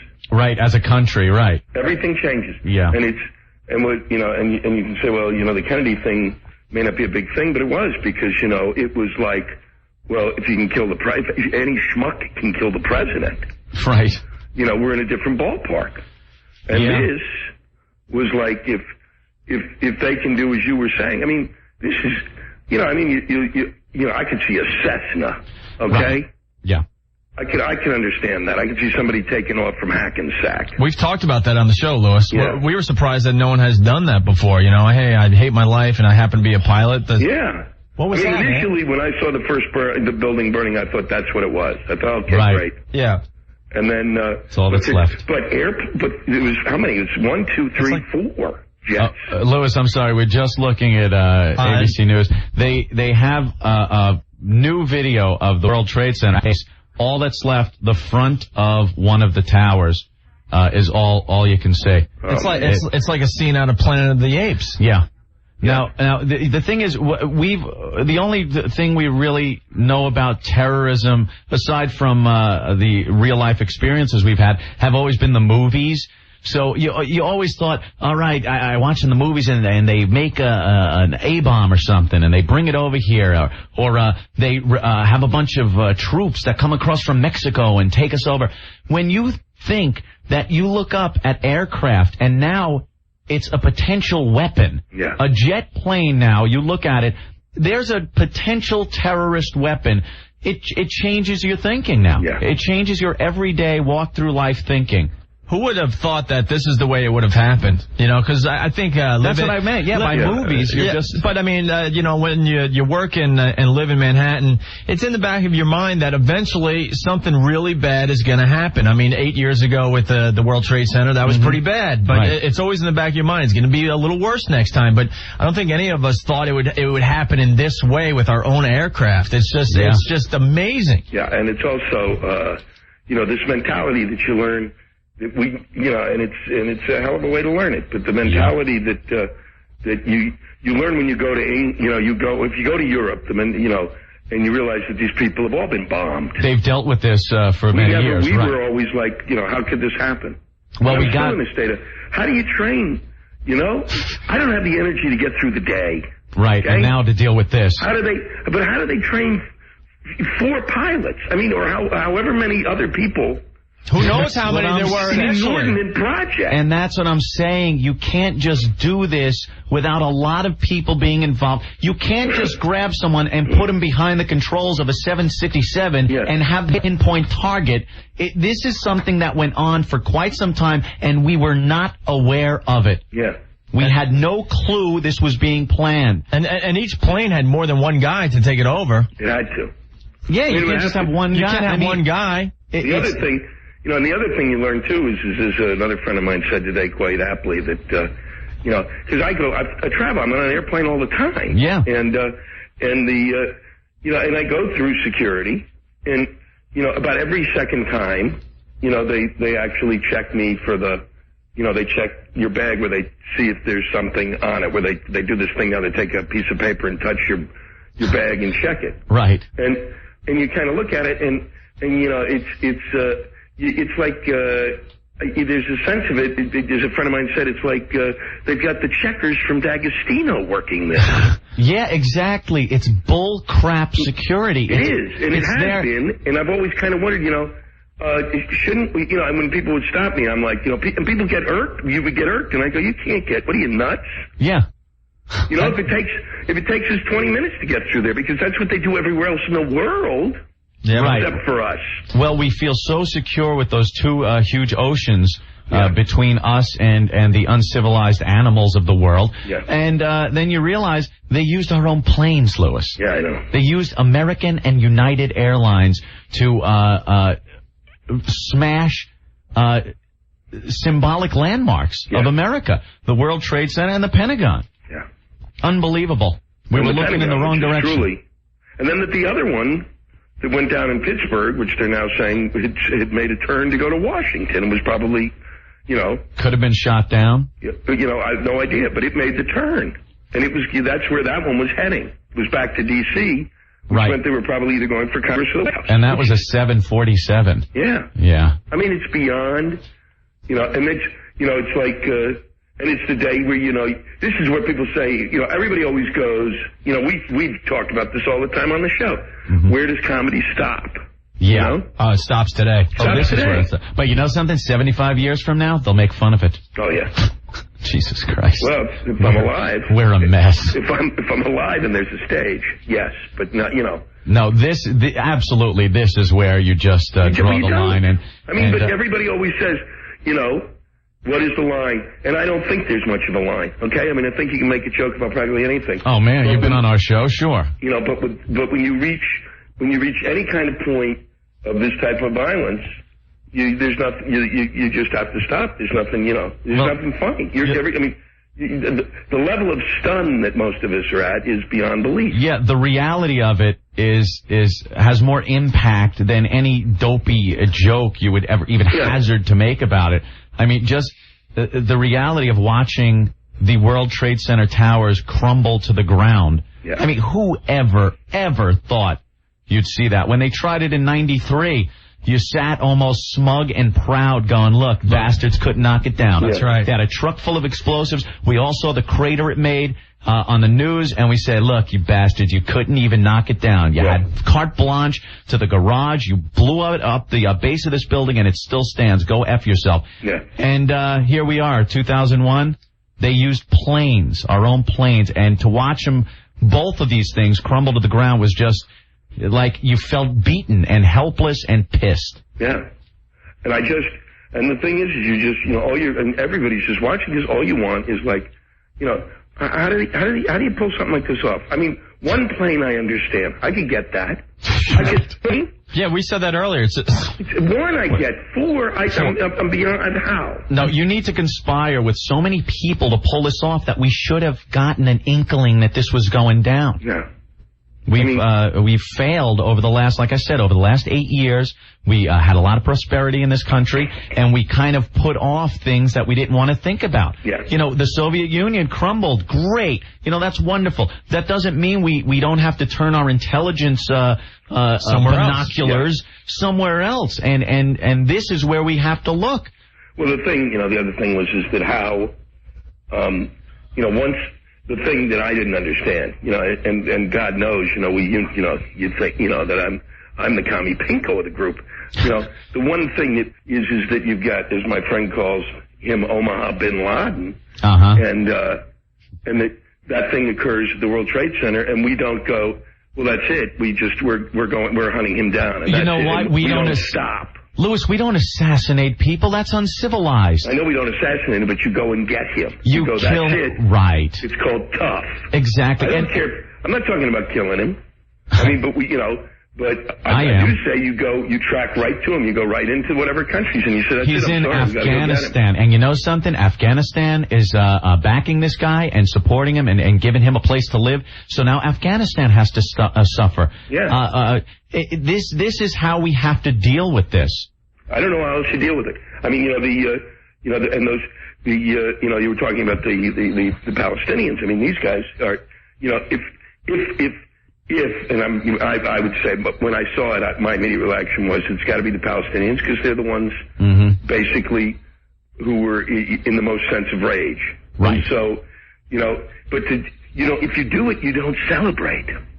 Oh, they are just partying in the streets. They're in the streets, Louis. How stupid is that? I hope the next video of them dancing is on the nose of one of our bombs. Yeah, I mean, it's really beyond belief. They have just destroyed themselves in the court of world opinion. Yeah, that's it. I mean, because in a sense, they had the underdog thing going for them. Yeah.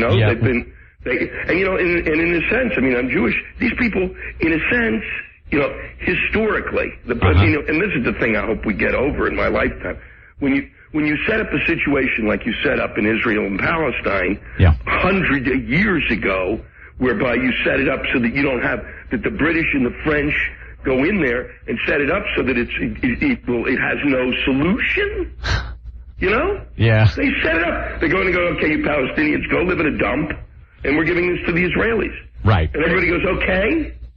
And everything I read historically, I'm going, well, didn't somebody at some point go, look, something's going to happen from this? Well, you know what, Louis? I don't feel that's our effing problem. And I think they should fight it out as best they can, and the top dog gets it all. Mm-hmm. You know what I mean? If they have a problem between each other, which they have, and they have for quite some time, fight it out amongst yourselves. Leave us out of it. Well, yeah, I always said, and I still believe this, if we had just gone over there and set up Vegas. Yeah, right? In the Middle East, which Casinos. Is what you do when you have a desert. You don't make it. You don't do agriculture. You do what we did in Vegas. They're fighting over crap. Exactly. The people who gamble together, don't fight. Yeah. I mean, they are fighting. They're fighting over, as my grandfather who left there 100 years ago said, I said, why'd you leave it? He said, it was a dump. He said, I don't know what these people are keeping here. And I don't like the idea of Osama bin Laden coming out and saying it's not him. Yeah. He had no responsibility. He tried to blow it up in 93. This is like the crackhead that robs the same liquor store over and over until they catch him. Yeah. You know what I mean? Yeah. It's got him written all over it. He is the premier terrorist these days, the Vogue terrorist. So he's got to have some responsibility for this. Unless it's from something, unless it's from like, unless we're dealing with like James Bond's kind of enemy, yeah, really, some nut job we've never Dr. heard of. No or something, yeah. Yeah, he's the only one with the money. Mm-hmm. Yeah, he's got the money to finance this. And you know something? I don't even care if his involvement has just been influencing some other nut job. Take this guy out. Yeah. They've had interviews with him. You know, they've had American journalists go in and interview this guy. Put a goddamn gun in the camera. Yeah. For the love of God. Unbelievable. All right, Louis. Well, thanks for helping us out today. Well, it's my pleasure. Please As call always, guys. Well, call us back in an hour or so, all right? Huh? If you call us back. Okay, well, I'll keep my eye out. All right. You guys take care, okay? Thanks. And I'll see you soon. Yeah, you got it. Take it easy, Louis. Louis Bye-bye. Black from The Daily Show on Comedy Central. He's always a nut, and this must have just put him right over the top. I mean, he's in New York City, and he's one of those guys that He's are pretty just neurotic to begin with. He's neurotic. Something like he can't handle if someone's in front of him buying too many lottery tickets online. So this just must have put him over the top. All right. Hey, Ben, Rick. Yeah. Yes. We could use a break. All right. All right. Real quick, before we go to break, I guess we're going to pick up 1010 Wins, their news coverage again. Real quick info about the subway service in New York. Yeah. Most service has resumed with the exception of the 3, the C as in Charlie, or the Q Express. Service on the following lettered lines has been restored: A, B, D, E, F, G, J, L, Q, R, and the W lines. Those are all running, plus the numbered lines of 1 and 9, 2, 4, 5, and 7. All those have been restored. So if people are trying to use the subway system, things seem to be getting back to normal slowly but surely. Is this Mad Max or Rick telling us this? They got a picture of the skyline. How insane is that you don't see the Twin Towers? They're gone. I know. Right here and right That's there. it. Yes, guys. You know, and referring back to something you guys were talking about, how the size of the operation this terrorist group must have put together. I mean, think about it. They've had 8 years to put people in place, get jobs in, airline security and stuff. They could be anywhere. Yeah, I know. That's the scary part. That's the scary part. All right, man. Hey, guys, one other note, too. It looks like the national phone lines are starting to work. So 866-277-4WOW. If you're not in the New York area. All right, and we'll be back in in no time at all. I just got to take a leak. All we're doing is taking a leak. That's it. I mean, it is really weird for us today because we're not in Manhattan because obviously they shut down the city. So Ed and I had to go to WLIR on Long Island. Our friends here, we help each other out from time to time, and I want to thank them. We're in the Party 105.3 studio. I know.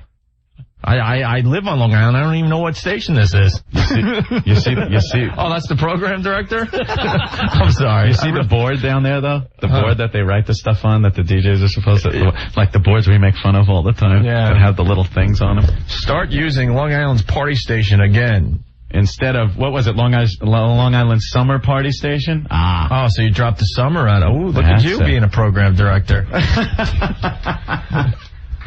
What else, Opie? Think about what's going on this time of year. School, football, Jets, Giants. Terrorism. You gotta add terrorism to that, Mr. Director. Yes. Gotta get personal. A lot of stories coming in. Hey, you guys, we want to talk to a lot of people in New York that have personal experiences with this whole thing today, okay? Or just how they're feeling, even, if you were sitting at home or something. Yeah. Right? All right. Yeah, we've got one guy who is on line 8. We're going to get to him real soon. And Phil in D.C., who's just 3 blocks from the Pentagon. Oh, make sure Phil stays there. And guys, today is not the day to mess with us and do Baba Booey pranks and all that crap. So please help us out today, okay? And I are running down the hall. No, you go first. I know. We'll separately take the leak, even though it's different circumstances today. And we'll be back in like 2 or 3 minutes, okay? Right. All right, so we'll throw it to 1010 Wins here in New York, our sister station. Died. Again, one of the chaplains to give relief to the firefighters. Hey. All right, we're back. It's the Opie and Anthony Show. That's our sister station, 1010 Wins here in the New York area. I needed that.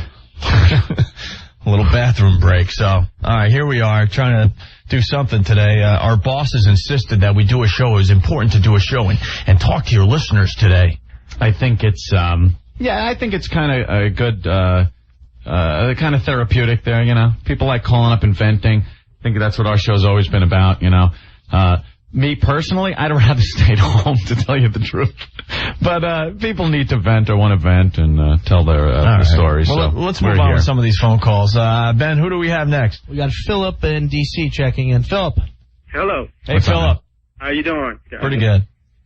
Yeah, just wanted to relate. I only live about maybe 3 blocks from the Pentagon. My usual routine of getting ready for work this morning when, the building actually shook. And, I had the TV on. I was watching the thing with the World Trade Center. Yeah. And I'm wondering what the heck is going on. Yeah, just imagine that. You're in D.C., you're watching the World Trade Center going, oh, geez, I can't imagine nothing. And all of a sudden, a couple of blocks away, the Pentagon goes up. And your building shaking. Yeah, unbelievable. What did you think right when you felt it start shaking? Did you think, uh-oh, here we are now in Washington, and where next? Well, I presumed the worst as far as, something that happened, maybe an explosion or, electrical transformer or something, but I went outside. You didn't think it was another terrorist attack? I had no idea. No idea until I actually saw it on the news when they said that a plane and actually went down toward it. And then you're thinking, what's going to get hit next? When is this going to end, Yeah, exactly. It's like, okay, 2 into the Trade Center, 1 into the Pentagon. Now there's one down outside Pittsburgh. That's when everyone started really freaking out. I mean, did you hear planes going over your head? Oh, yeah. And I did too, and I was like, you second think, you second guess. You're going, is this the next one that's coming in somewhere? You know they were going for the Empire State Building as well. Oh. Something happened there. Maybe the guy chickened out or something and said, you know what? Chickened out. Well, I don't think these people chicken out. Who knows? I don't think they chicken out. So you think it was 4? They four go hijacked with planes and that was smiles on their effing faces, these people, plowing into the sides of buildings, strapping bombs to themselves, going into restaurants, whatever it is. Do you know what these people believe? They believe if they die during one of these causes, they're a martyr. So what they get is 70 virgins. They go to heaven. And they're right there on the right hand of God, the rivers of milk and honey, and 70 virgins are theirs. And God takes care of them with 70 virgins. They are, so they do these things thinking that, they don't think twice about it. It's like, this is great. Oh, my God, I can't believe I was picked to be the guy that blows myself up. Yeah. That's the mentality you're dealing with. In the Pentagon, when you found out it was him? Yeah, we were down there, as close as they would allow us to get. See, that's how we are messed up as humans. We're rubberneckers. Because that's what happened at the World Trade Centers. Everyone, ran down there to see how close they could get. Right. The people on the upper floors and on the floors below where the first plane crashed actually said, "Oh, plane crashed up on the 80th floor. Hey, let's go up and check it out." Yeah, they went up with digital cameras. That's one report we got today. We can't really confirm that, but I don't doubt it at all, knowing humanity and how people think. It's retarded. So you ran down toward the Pentagon, and how close did you get? Probably within about 350, maybe 400 yards. I mean, I had a pretty good view of what was going on. And there was just a gaping hole on the side of that? Couldn't really see it from all the smoke that was pouring out of it, but you could tell that something big had hit it. Yeah. And in every video clip I've seen from the various locations that these planes hit, you see no piece of wreckage from the plane whatsoever. These things were disintegrated on impact. Amazing. Bastard. Anything else, bro? Other than that, I mean, I had a friend of mine that I happened to catch up with that works in the Pentagon. She described it as pandemonium as far as them getting out of there. Yeah. I mean, every time you'd watch a movie, because that's the only real thing we have that connects us to these terrorists, what we've seen in movies. And you watch shows like the X-Files or whatnot. And the Pentagon, my God, there's no way a plane's going to hit it. The ground will open up and these anti-aircraft missiles come out, right? There's a way to protect it. You know something? No, it was that easy. Nothing. We have nothing. All right, let's move on. Ben, who do we have next? We got Danielle, who works from Boston, who works at Logan Airport in Boston. We've flown out of there many, many times. Hey, I'll drive you to the airport. Hey, Danielle. We've been on that flight from Boston to L.A. What's going on? Not much. Anything you could add? Well, I'm just thinking, I've been thinking kind of all day about how the airport security is really going to come under attack now because of, especially, these 2 flights out of Boston were both the ones that hit the World Trade Center, and these 4 planes are hijacked. And, like you guys mentioned earlier, they ask us security questions and you show your ID, and it's, it's not really a foolproof way, to see what's going on. And, a lot of people are wondering how they're getting these weapons or whatever it is past airport security and, if they have people in place. It's feel-good security is what it is. It's there to make us feel better, but it does nothing. Because, even if they had somebody in, like, an airport security type scenario, like, you don't know who's going to be in front of which machine, and they could get shuffled to another machine. But, I mean, God forbid they had somebody working for an airline. Like, you look at the motives behind, the 2 United flights and 2 American flights. Yeah. My heart obviously goes out to all those people because they're all my coworkers. Yeah. Passengers and everything. Hey, Boston, you that pissed about the Yankees? Yeah, please. Come on. I don't even want to talk about it. Both of those planes came from Boston. I know. So, you know, and you think about why they picked those airlines, you know, and it could have been because they had somebody on the inside. You know, because what a lot of people don't realize is that in most major airports that I'm aware of, airline employees are not subject to the same security scrutiny as, say, like, you know, just a general passenger. You know, it's interesting you bring that up because I just flew in from Athens last week, and I noticed, like, the pilots, okay, and the stewardesses. They didn't go through the same things we did. No, they don't. They just went right through. Yeah, they go either through a separate area or, like, most airports have the upstairs, downstairs levels. I was thinking about that because I'm a paranoid flyer, and I'm like, that's interesting. The stewardesses and there go the pilots just walking through everything. And you like to think, all right, you know, they have the credentials, but, you know, there's got to be someone that would know if they're fake. Right. You say to yourself when you're in the airport, they got to have people in place that would look and go, that's not, you know, John Smith. I know him, and he comes in. But, you know, sometimes there isn't the recognition like that. If you have the proper credentials, you get through. Security is a goof to make us feel better. It's so easy to say that today, but I've always thought that airport security was a complete joke. Because as humans, we've mentioned this a bunch of times, we have no patience. We have no patience. We just want to wait. Every time we get on something, and you see something new on the TV. I'm looking at the TV, and there's just new footage that keeps coming in of the World Trade Center. That one was a real low-angle shot of when the second plane hit the tower, and the fireball, that's about from maybe 2 blocks away. And just huge. It just gets me more infuriated watching it. But it's one of those things, you know, you just can't take your eyes off of it.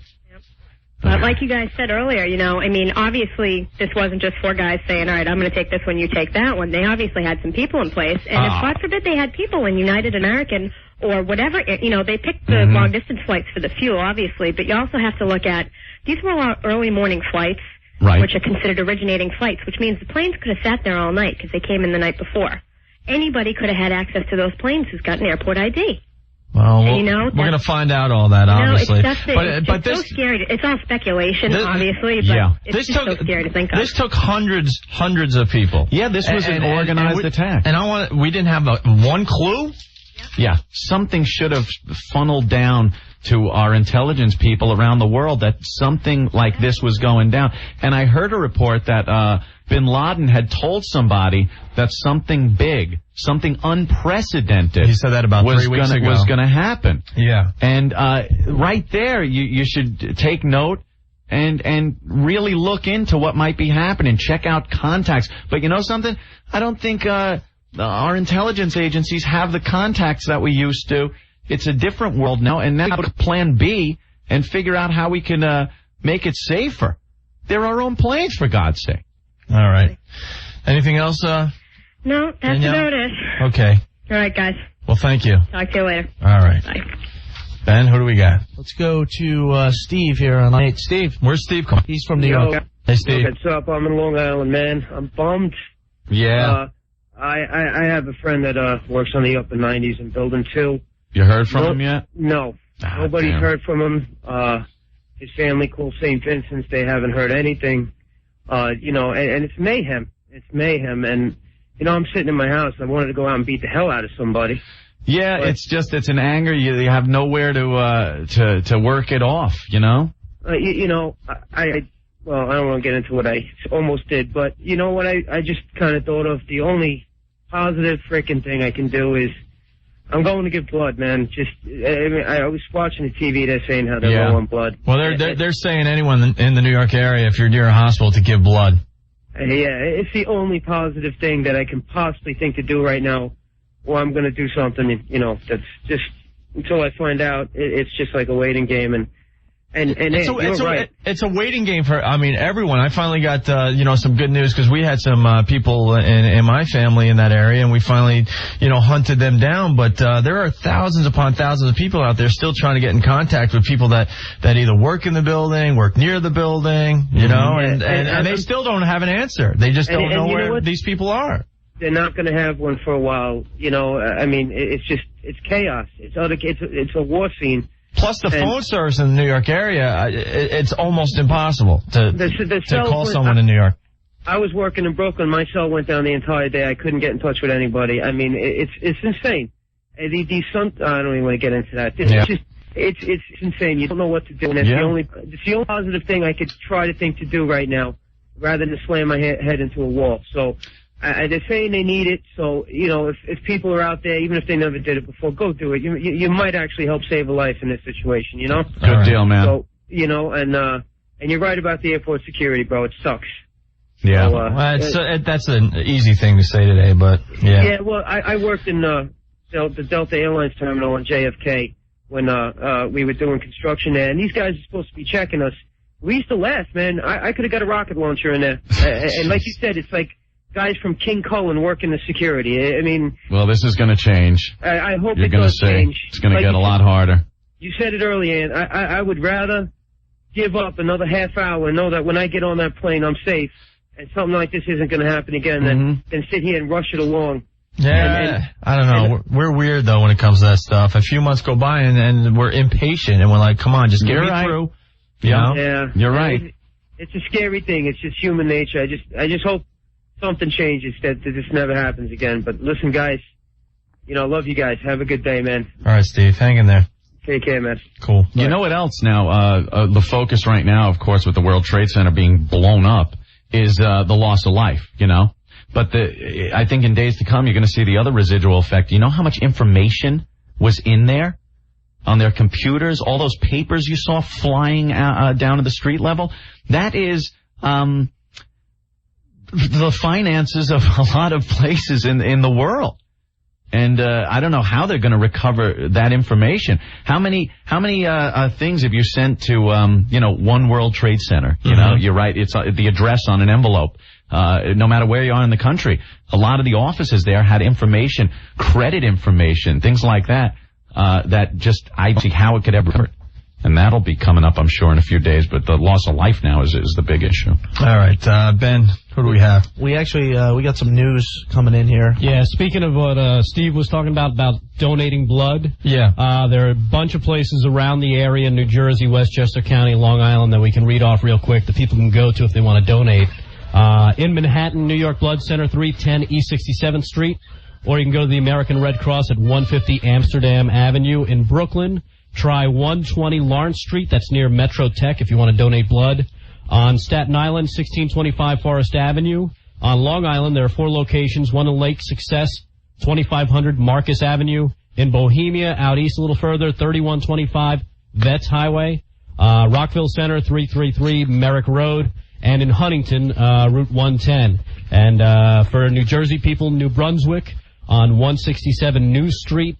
And in Westchester, Elmsford, 525 Executive Boulevard. All right, Rick. And what if someone wants a sandwich? I'm going to have a tough time getting back home, man. I'm looking at the live shots still. Just watching Lower Manhattan burn is unbelievable. All right, Ben. One other thing, too. Penn Station has reopened and limited eastbound service is happening, so... All right. Yeah, and for anybody looking for information out of St. Vincent's, the info number is 212-604-7085. Good luck. Yeah, exactly. Please. And Ant, you were mentioning earlier about, only seeing this stuff in movies. Yeah. If you want to rent a movie to get a feel of what it's like, the movie The Siege with Denzel Washington. I don't know if you ever saw that, but Rick, I don't need to rent a movie today. Yeah, I think there's enough destruction on real TV. I think I have a good idea by just watching CNN and Channel 7 here in New York and 4 and 2. But the people out of the area can get kind of a feel. Great. That's what you need. A feel. Do you suggest surround sound, Rick? Yeah, home theater. Definitely. You might want the home theater. Find a good home theater system. Vibrate the floor. All right, man. Let's go to another phone call. We got John in Washington, D.C. here. John. Hey, how's it going, guys? What's up, John? Sorry, I got to talk to you under these circumstances. Yeah, we usually come in. We like to have a lot of fun. It's hard to fit nudity into today's show. I usually listen to you guys when I want a good laugh. I listen to you in Boston. I used to live in New York City. Now I live in Washington, and it's a bad way to talk to you guys. Wait, hold on. I just because you made me think of something. Jeremy, our program director in New York, he calls me up. And I'm just assuming there's no way Ant and I are doing a show today. I'm like, I go, Jeremy, I don't know if I have to tell you this, but there's nothing funny about this. And Ant and I kind of have a comedy show. And he's like, no, there's so much more to you guys, and I think your listeners need to hear from you today about and get a feel of your serious side. Okay. Terrific. I'm like, all right, then find us a studio because we can't even make it into Manhattan today. I don't know how long we're going to be, how are we getting into work tomorrow into Manhattan? I need to get there. I just need to be there. It's in a weird way, you know? John, what could you add today? Well, what I could add, and up front I wanted to tell you, I'm not BSing you guys. It's the God's honest truth. I'm an airline pilot. I know, and I wouldn't call and BS about that. It's the truth.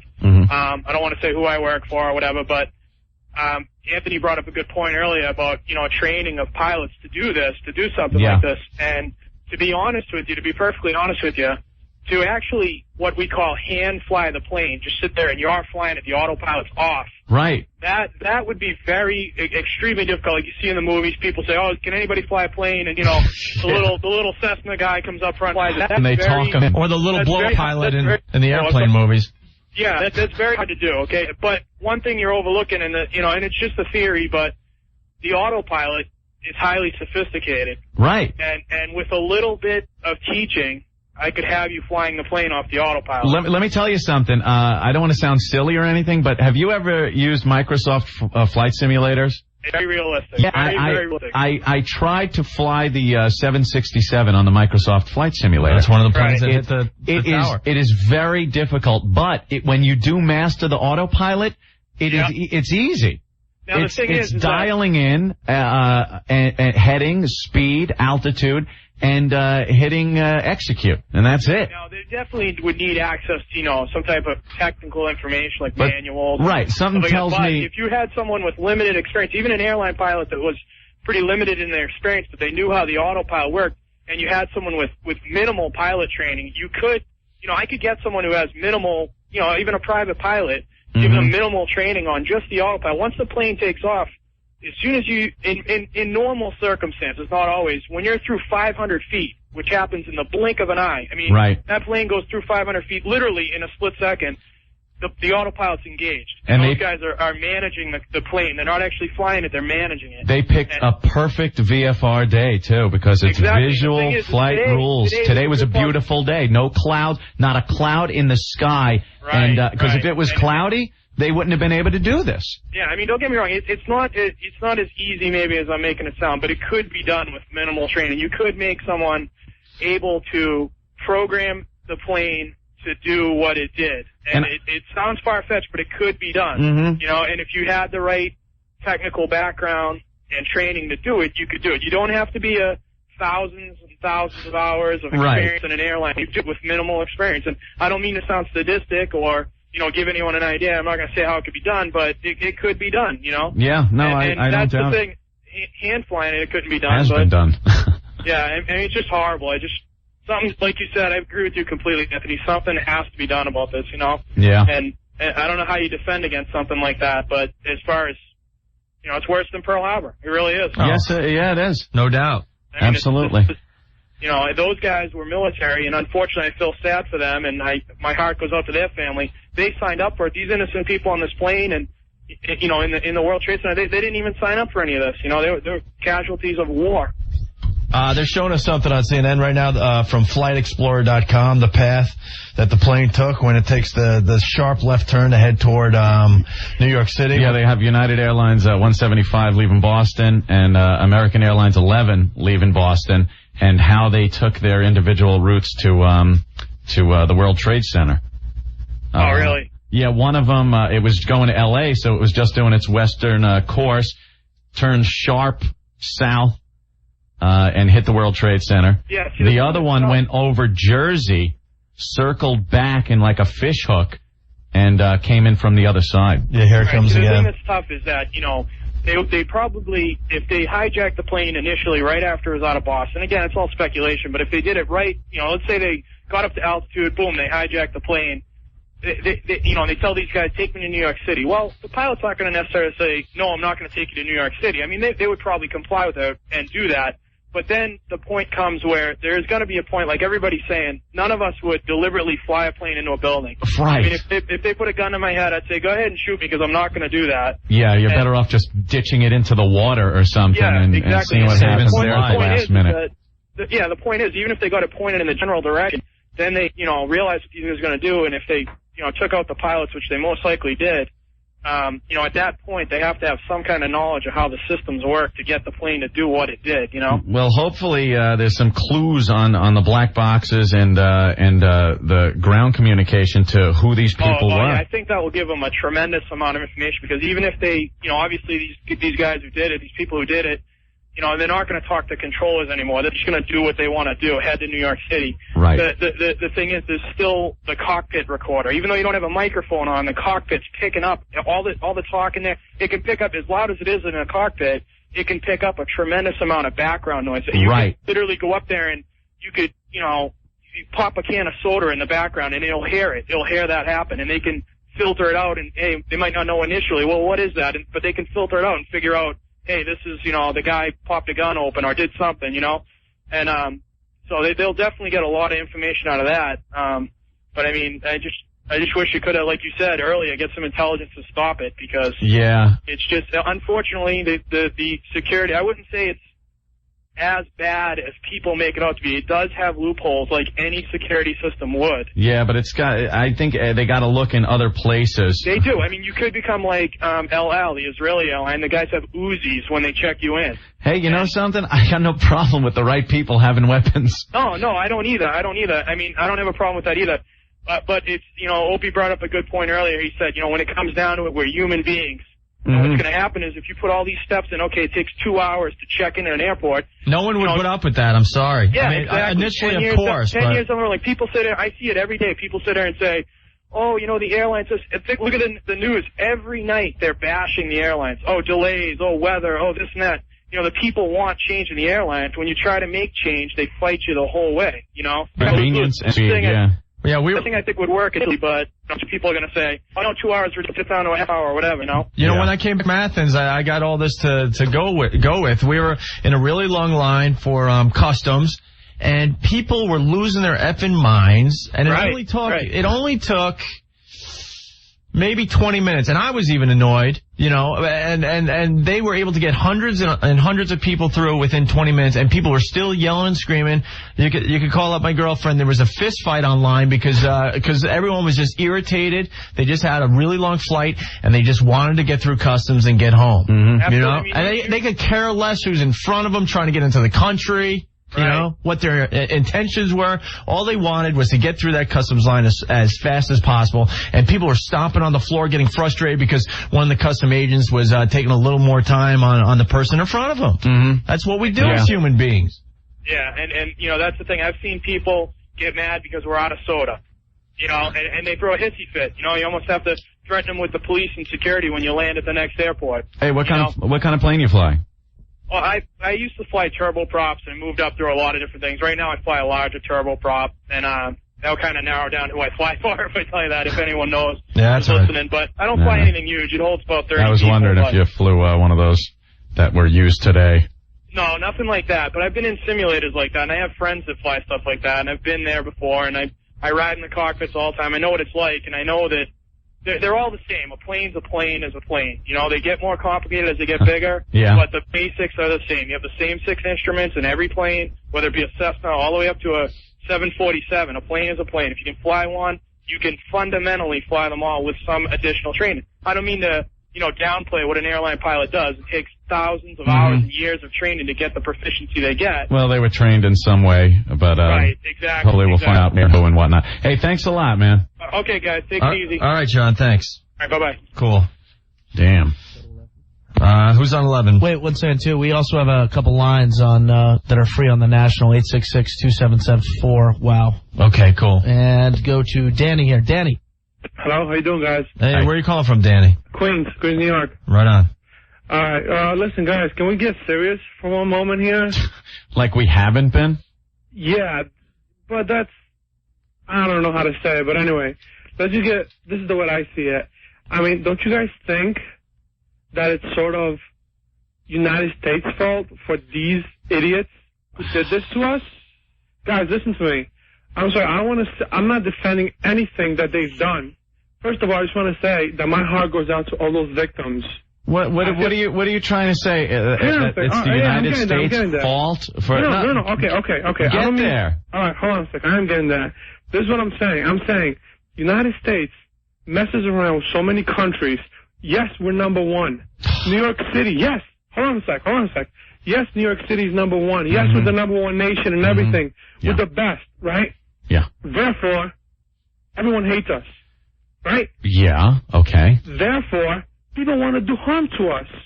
Now, what if we were number one and we weren't getting involved in so many... I don't think you'd get an argument from many people that I would love if we could just mind our own goddamn business and be the country we are without having to police the world. For some reason, we are policing the world. Yeah, for some reason that fell in our lap. Right. For some reason that fell in our lap, and people look to the United States for leadership and guidance and whatnot. But as far as the Middle East goes, which is just a hotbed of trouble, I don't think we should have anything to do with it. Could we support Israel? Yeah, fine. It doesn't mean we back everything they do or every opinion they have. I understand. And they want to duke out with Palestinians or land. You know, we just look at the World Trade Center is no more because of a land argument that's been going on for some time. I don't think we want to be part of that. I don't think you'll get an argument. But as far as it being our fault because we're in that position, Okay, I'm not gonna listen to that. Hang on a second. Okay, I don't mean it as our fault towards that, but I think that we have. Why didn't this happen to another country? Why is it that the United States always gets? It happens in other countries. It happens all over the world. It happens all over. We've been lucky, and because of... Don't you think that because we're New York City and because we're the United States, we shouldn't be getting involved with all these...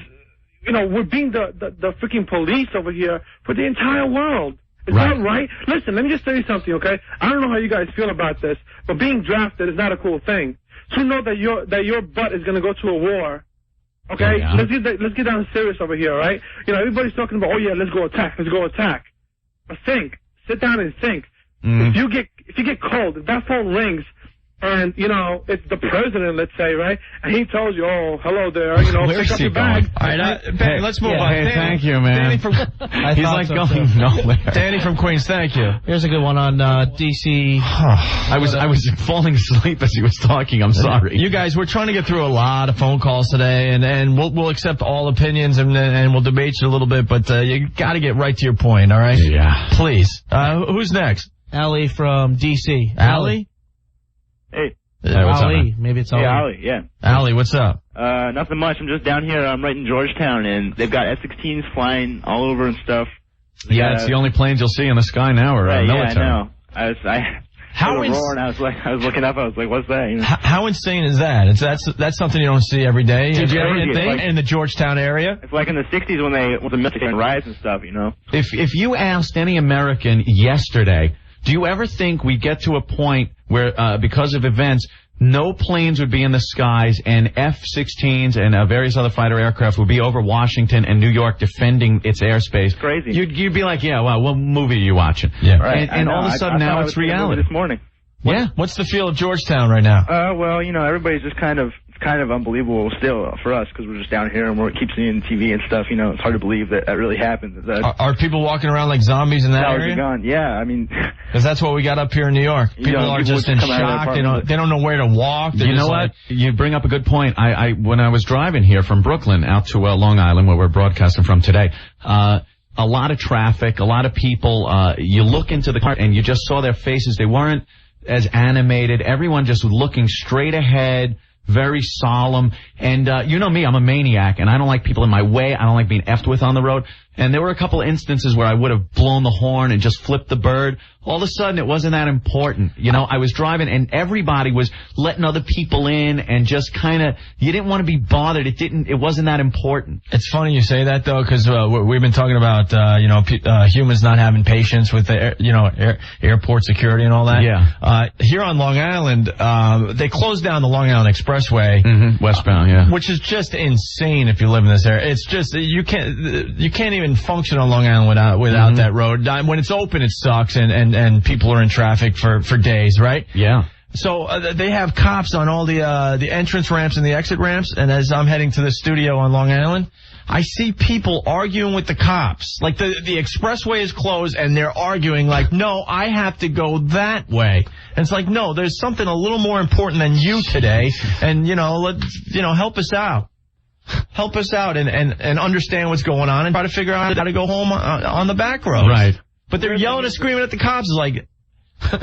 You guys, I'm just in high school. I'm just a high school student, and the only people who aren't acting all serious is just high school students. They don't seem to understand how serious it is. They're all running around laughing and stuff. Yeah, they're goofing and stuff. Wacky kids. Yeah. Yeah. All right, man. All right, Allie. Thank you. Yeah. Who's next? All right. We'll go to John in New York. All right. John. Hello. Hey, John. What's up? Hey, Muhammad Oak and Anthony? Yeah. All right, how you doing, guys? Listen, Anthony, I don't really agree with your views on terrorism, blaming on the last year, 8 years administration. No, I don't want you to get me wrong. Now, I didn't say I'm blaming this on the last 8 years. I'm saying the last 8 years of prosperity, we've dropped the ball. We didn't put our priorities in our intelligence where we should have. I didn't blame the last administration on this. I'm not a Republican. I'm not a Democrat either. I don't want to get people thinking I'm getting on the soapbox for the Republican Party. I'm not. I'm not even just saying that you did that. I just have a different idea. When I was watching shows on terrorism, what I feel about is that terrorism is like fighting guerrilla warfare. Mm-hmm. These guys get lucky. It's like trying to fight Vietnam. You're not going to win because they attack in the night. You got a good point. Yeah, with enough being thrown at you, you're going to get hit by one and get lucky. This is more than luck, though. This is something we should have known about. And that's what I'm saying. Our intelligence isn't what it used to be. We should have seen this coming in some way, shape, or form where we could have put some kind of alert out. We've had terrorist alerts before. Yeah, there's something this big we should have picked up on. Yeah, you get the stories, this guy was stopped at the Canadian border and he was heading toward New York City. You get wind of somebody, all of a sudden they're training at this camp, and for some reason they're training, they need aircraft manuals. There's always some little loose end that gets picked up by our intelligence, but we've dropped the ball. John, this should scare you and everyone listening to us today. This was well planned, and in my opinion, they didn't have a clue. They didn't have a clue this was happening today. Mm-hmm. Fine. We were up on the JFK air rail in Kennedy Airport. One of the guys spots that the Trade Center's on fire, so we start to watch. The next thing we see that giant mushroom cloud, orange mushroom cloud. We think maybe the jet fuel blew up when we heard it was a airplane. We never thought it would be another one. The problem is we have no idea what we're up against with these guys. We're not used to dealing with people that are willing to take their lives over bizarre, promises that they're going to have 70 virgins when they meet Allah. Well, something? When the Soviet Union crumbled, and we were spending a lot of money and a lot of time on intelligence against the Soviet Union, we knew. Do you remember watching the news going, it's now that the Cold War's over, we have to put our resources elsewhere into terrorism. Right. And we never really did that. I know. Everyone knew from years ago, but we never did it. As we get comfortable, these guys here, they hide under the guise of being, what it is? We don't have a particular country to attack. We should attack somebody. If these people live in that country, we should just finish them. See, that's what it is. You got something like a Pearl Harbor. It's Japan. You know it. We went after Japan. That's how it works. Right. Now, something like this, it's terrorist. It's very vague. You don't know. But you know something? We have ideas of who harbors these people, who finances it, who backs them. Right. And those are the people that maybe we've held back on in the past because of politics. Because if we bomb them, this country's going to be mad. Well, or this country, we have a trade agreement with this country. Right. Now it's time to just go in and clean up these loose ends and F the politics behind Absolutely. it. I agree. If we know that who's responsible for this, we give the country where they live 1 week to give them up. If they don't give them up, we bomb this. Hey, you know something? That might sound silly, but a lot of these countries say, I don't know who they are. All right, they you don't know. Understand. We're gonna do something. We want these people, and you see how fast we start getting some of these people. Anything but violence. There becomes a time you have to sit a plate and behave the way they are. You have to fight back with violence. There's nothing we can do here. We can't be diplomatic anymore. We have to demand these people be given up. Or we go and we wreck the whole place. I don't care how many countries we piss off by doing this. They're going to have to live with it because... They don't have to go. I work in this city. This is where we live. My wife, I have 2 kids, we're horrified. I got the windows closed because I'm afraid of anthrax blowing around over here. That guy's really right about the asbestos. That stuff gets airborne, it'll take months for it to come back down. Much less people walking into their house covered in all sorts of powder. People don't realize what we're up against here. And the horrifying thing is this had to be perpetrated by people living in our own country.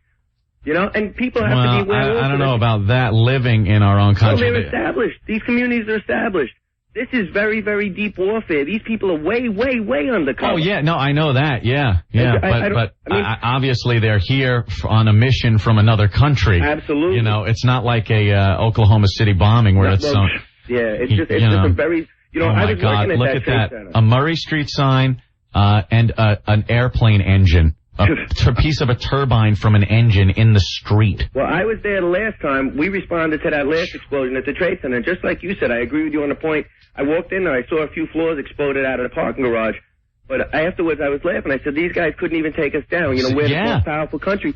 Not only one, I think once the first airplane hit the first thing, everybody just must have said, oh, wow, that's unbelievable. They'll never have the, you know, guts to go crash another one into it.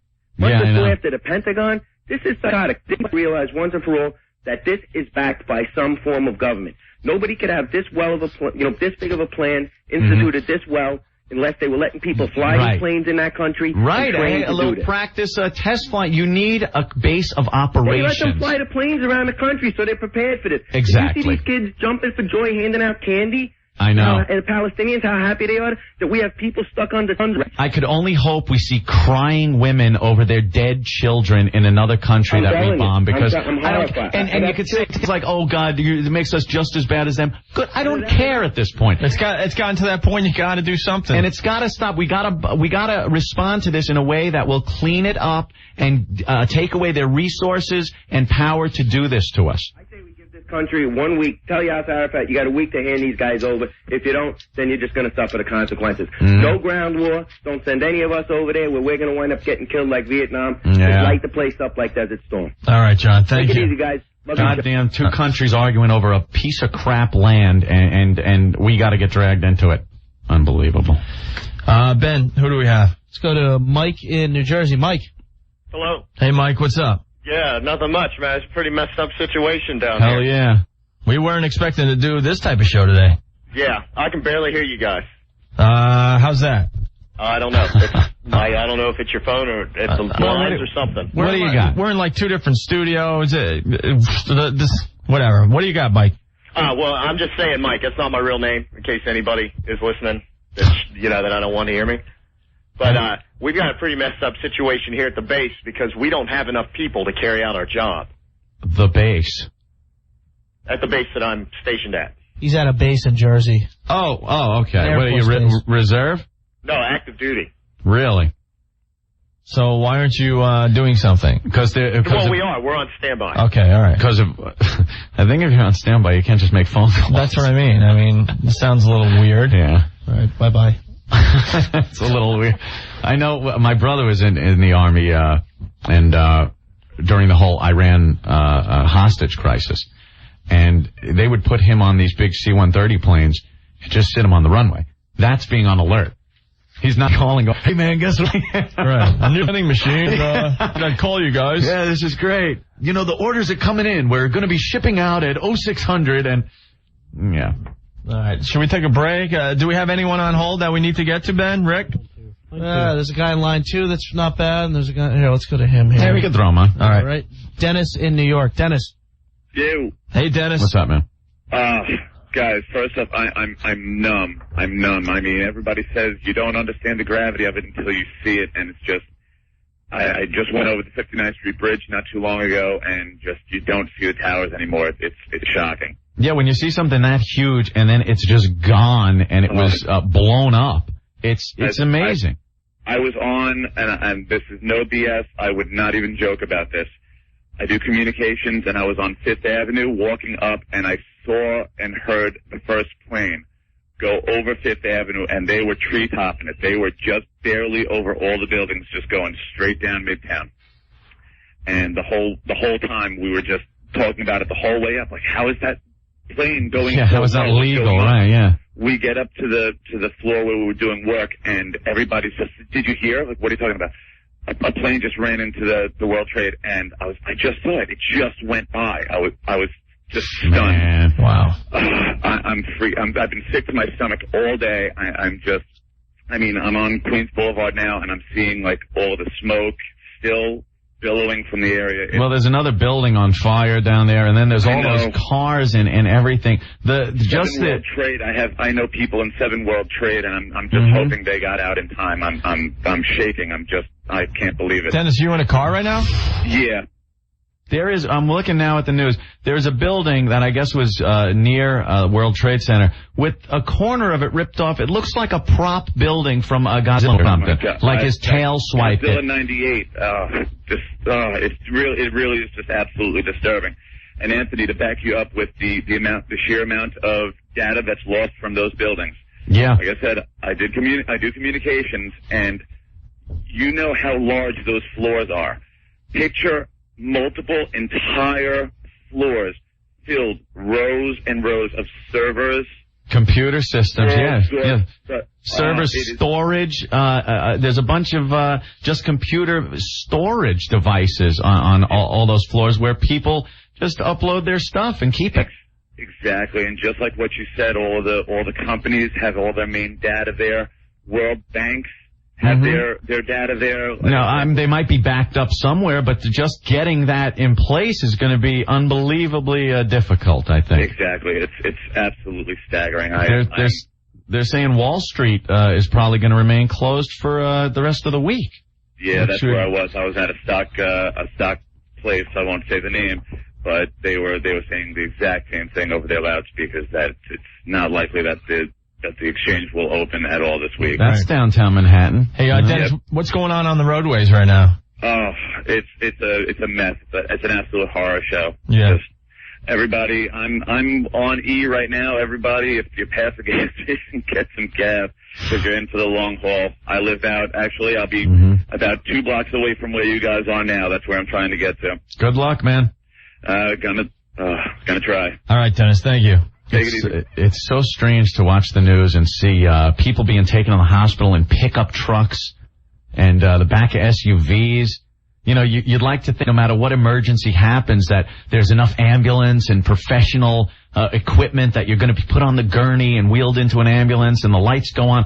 But you're seeing people being wheeled on office chairs and being thrown into pickup trucks and SUVs. Like, it's like watching something from another country because you couldn't imagine it ever happening here. It just sickens me when they show that shot where you're used to seeing the World Trade Center towers. And there's nothing. All right. And when that smoke clears, it's going to be even stranger to see because there's sometimes you look and you see the plumes of smoke and you could imagine them still being there, you know? You're thinking, okay, it's behind the smoke, right. But when that smoke clears and people see the damage and the death and destruction of this, unbelievable. All right. Ben, who do we have? Let's go to Mike in New York. Mikey. What's up, Mikey? What's going on, O&A? This is Mike. I'm down in Philly. Yeah, you guys rock. I love listening to you. I have to say, I love being an American.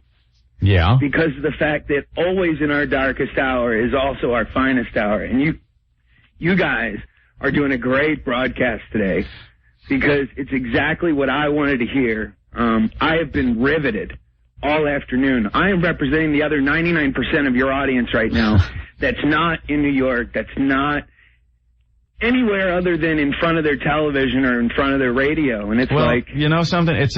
We thought about, like, I especially thought about not going on the air today. I really didn't want to. I'm so glad that you did. You have no idea. Down here in Philly, they literally had the news station on. And, at 3 o'clock, it was like somebody plugged you guys in. And it was like you literally heard the needle drag across the record. Yeah. It was cool. I hope we're relaying the feelings of everyone in this area because we all, and I mean everyone listening to us in the New York area, knows someone that works in that area that this happened. And most of the people listening to us right now, they still don't know if their friends or family are okay. They're scrambling and panicking and making hundreds of phone calls trying to figure it out. It took us 3 or 4 hours for my personal for the people I know. Hold on, this just in: 47-story building 7 at World Trade Center collapsed. Just collapsed. What? Yeah, that's what I just saw. Yeah, number 7, according to 1010 Wins, that was I just on fire saw it. now it's collapsed. Just saw it on the news. It's there on- it goes. If you're watching ABC, the ABC affiliate here in New York. No, we got it on There it Channel goes. 2. Oh, my God. Holy S. They got footage of another building collapsing. It's like those specials where they show the buildings imploding. I just watched it live. How many stories was that, you think? 20, 25 stories, maybe? Jesus Christ. So Mike, you're listening in Philly. So Yeah, man. you know, it's we all know someone that It's is unbelievable. directly affected by this. I feel frightened in my own home right now. I mean, like, you have no idea. It's like, you know, I'm trying to think of what I can do first. 47-story building just went down. That was 47 stories high. 47-story, huge I was complex. just there. I got pictures of my fat butt standing in front of the trade center. I was collapsed. just there. All right. Well, thank you, Mike. Did we lose Mike? You know, I faded Mike he's down. gone. He's and another huge plume of smoke coming off of Manhattan from that building 7, 47 stories collapsing. Just when the smoke was almost diffusing from the World Trade Center, now it's just again clouds of smoke going through the buildings. That was an amazing piece of video on Channel 2. We saw it. You know, we were saying, look, that's a big part of the skyline also. Holy S. That huge building, 47 stories tall and just as wide. That's a huge building. 47-story Building 7 at World Trade Center complex collapses. Building 7.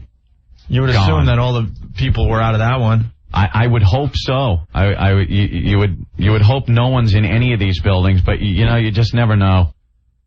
Wow.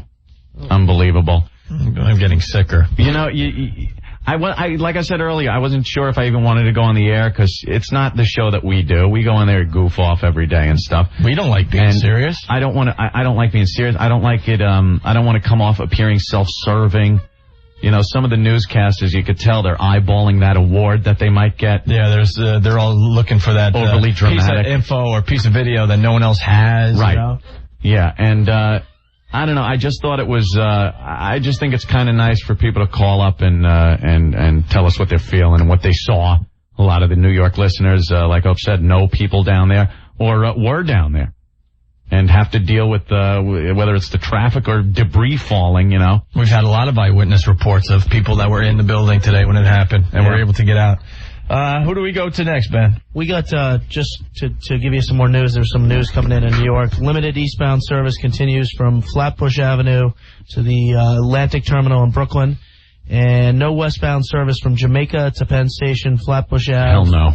And Hunters Point. Just some breaking stuff here in New York. And for anybody listening in D.C., the D.C. area definitely needs blood. You're being asked to call if you're an eligible blood donor. Everyone needs blood. 1-800-GIVE-LIFE. That's 1-800-448-3543. And some more information coming in from the roadways. All the bridges and tunnel facilities are open primarily only to outbound traffic. Right. That's the Verrazano, Throgs Neck, Whitestone, Marine I think Parkway. we know that. We know all this information by now, Rick. But thank you. Just delivering it as they hand it to me. I don't think anyone's going, I think I'm going to go catch a show tonight.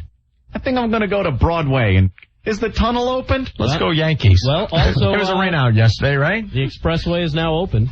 All right, good. All right, anybody else on the line? Should we take a break? I don't know what to do. Let's take a quick break. You want to do that? Yeah, take a quick break. All right. Go to our news station here in New York, and you guys take a quick break. But we'll be right back, so don't go anywhere. Yeah, we'd like to hear from some of our regulars. You know, Louis Black really helped us out today with his feelings. Pete Radovich from CBS Sports was unbelievable. So anyone else that wants to help us out, please. Is Old Dirty using the cloud cover to cut off the tops of parking meters today? Actually, he's on the line. He's ready to go after the break. Is he? Okay, we'll talk to Old Dirty. He's shook up. So I wouldn't doubt it. No, you know what? Who isn't? Yeah, all kidding aside, if Old Dirty is going to make any type of jokes or go, yo, B, no, you know something? I don't think he's going to. All right. If he even starts that, you guys just hang up on him because it's not the day for this crap.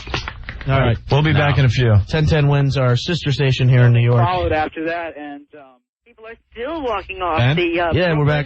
Manhattan Bridge. They're walking over. I think And we're here- back on the air, Anthony. I'm not You're even back. sure. There you are. All right, Yeah, it's the I hear Opie that. and Anthony show. Very unusual circumstances. We don't have to tell you guys, but Anthony and I are on Long Island. We couldn't even get into the city for the show today, so we're in the studios of WLIR.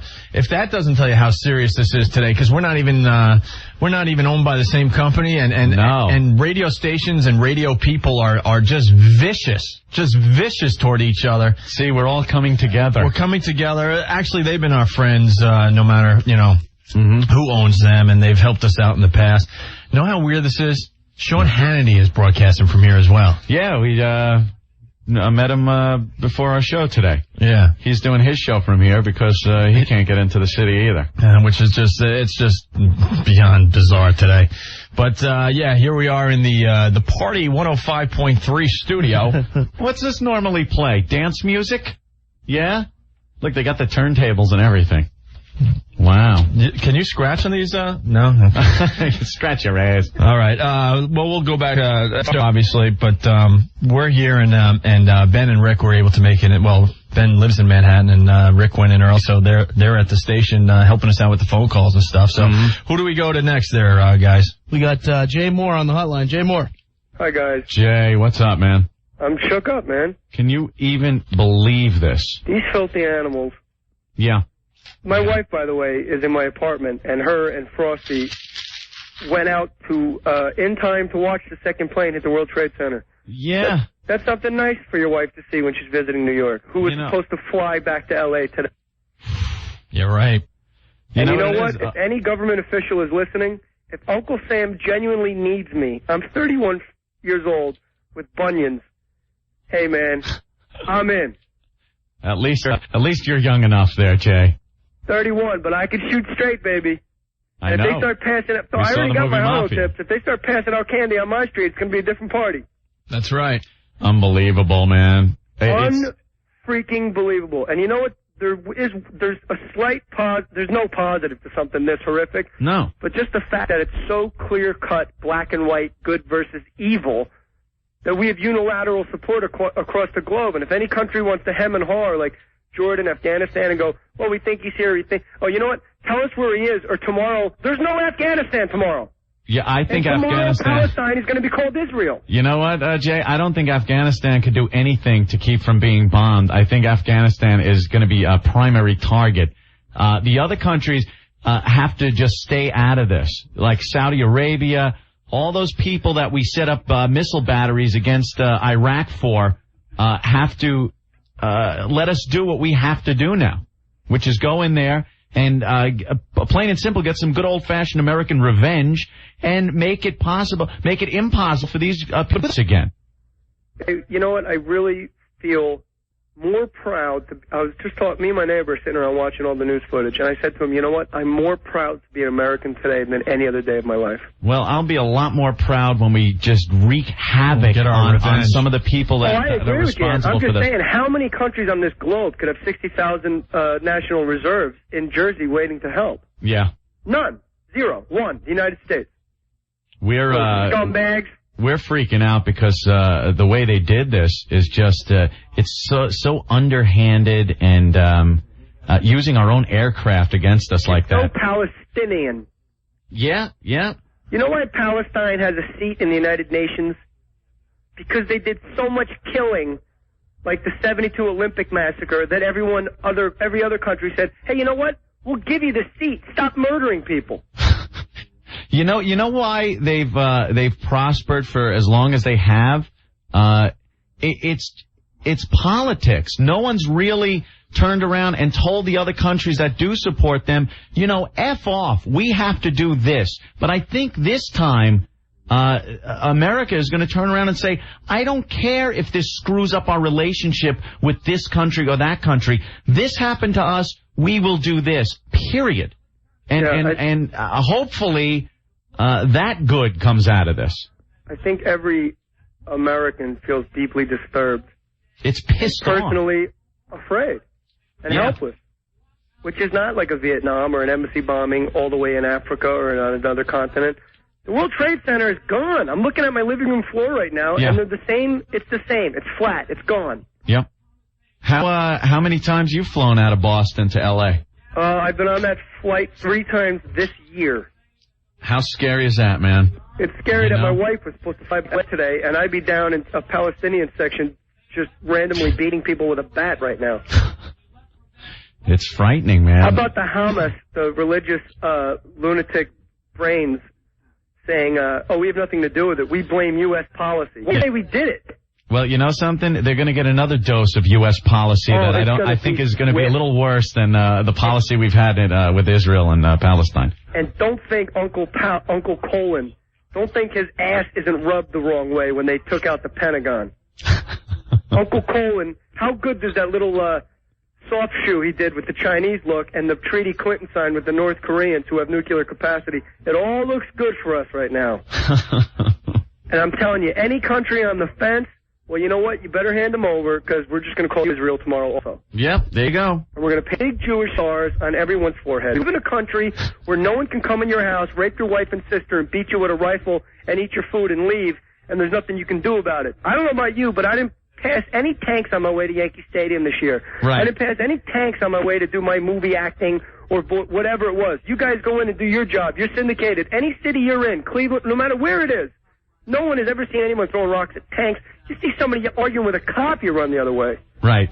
And they're jealous. These dirty, filthy animals are jealous because they live underground. They eat camel crap for a living, and they just can't stand that the quality of life here is so unbelievably fantastic that the only way to cut us is to take out. We're talking Vietnam casualties, guys. There's 50,000 people in that building. Granted, they had an hour and a half to get out of there. I hope Vietnam was 10 out. years in the jungle. Yep. Yeah. Well, they say 150,000 people visit those towers every day. It's going to 50,000 work there. It's going to be. I'll say it's going to be a lot worse than the numbers were at Pearl Harbor because that was 2,000, 3,000 people, and this all civilians and whatnot. I mean, it's in a whole new category. Welcome to the new millennium because this is what we're going to have to deal with, and if we don't nip it in the bud now and make it impossible for these guys to do this again by wiping out the countries that sponsor this and support it, then we're screwed. I went back and watched the president and all these other politicians parade in front of the TV. Yeah, saying we will find and bring them to justice. No, justice. No, I don't want to hear that.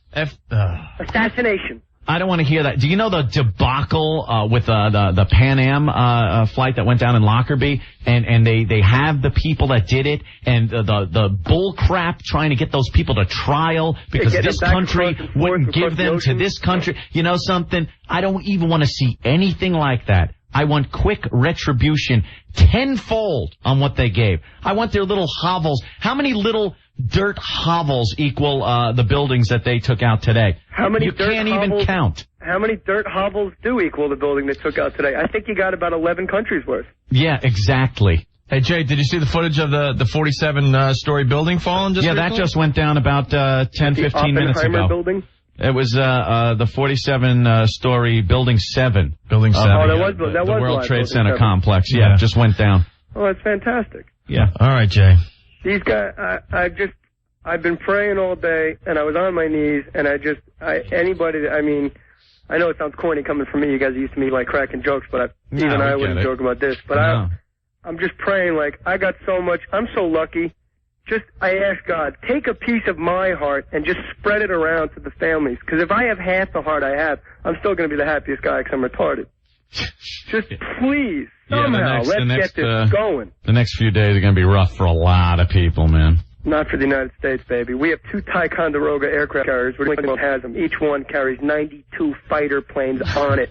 That's 184 planes over your city. It's going to look like night. Yeah, New York City buzzing with fighter aircraft. It's pretty incredible. But, unfortunately, they weren't up there when those guys were flying towards the World Trade Center and the Pentagon. So, all right, Jake. They canceled all the baseball games. That's how you really know we're going to war. Yeah, exactly. That's the telltale sign, man. World War II. They never cancel baseball games unless it's on. As long as we don't have to watch the chicks play. Like they did World War II. Oh, God. We don't need a league of their own. Guys, I'm so happy you're safe. Is everybody safe? Everyone's in the fold? We don't, we can't say that. We don't know. I mean, people that is associated with this radio show, we don't know.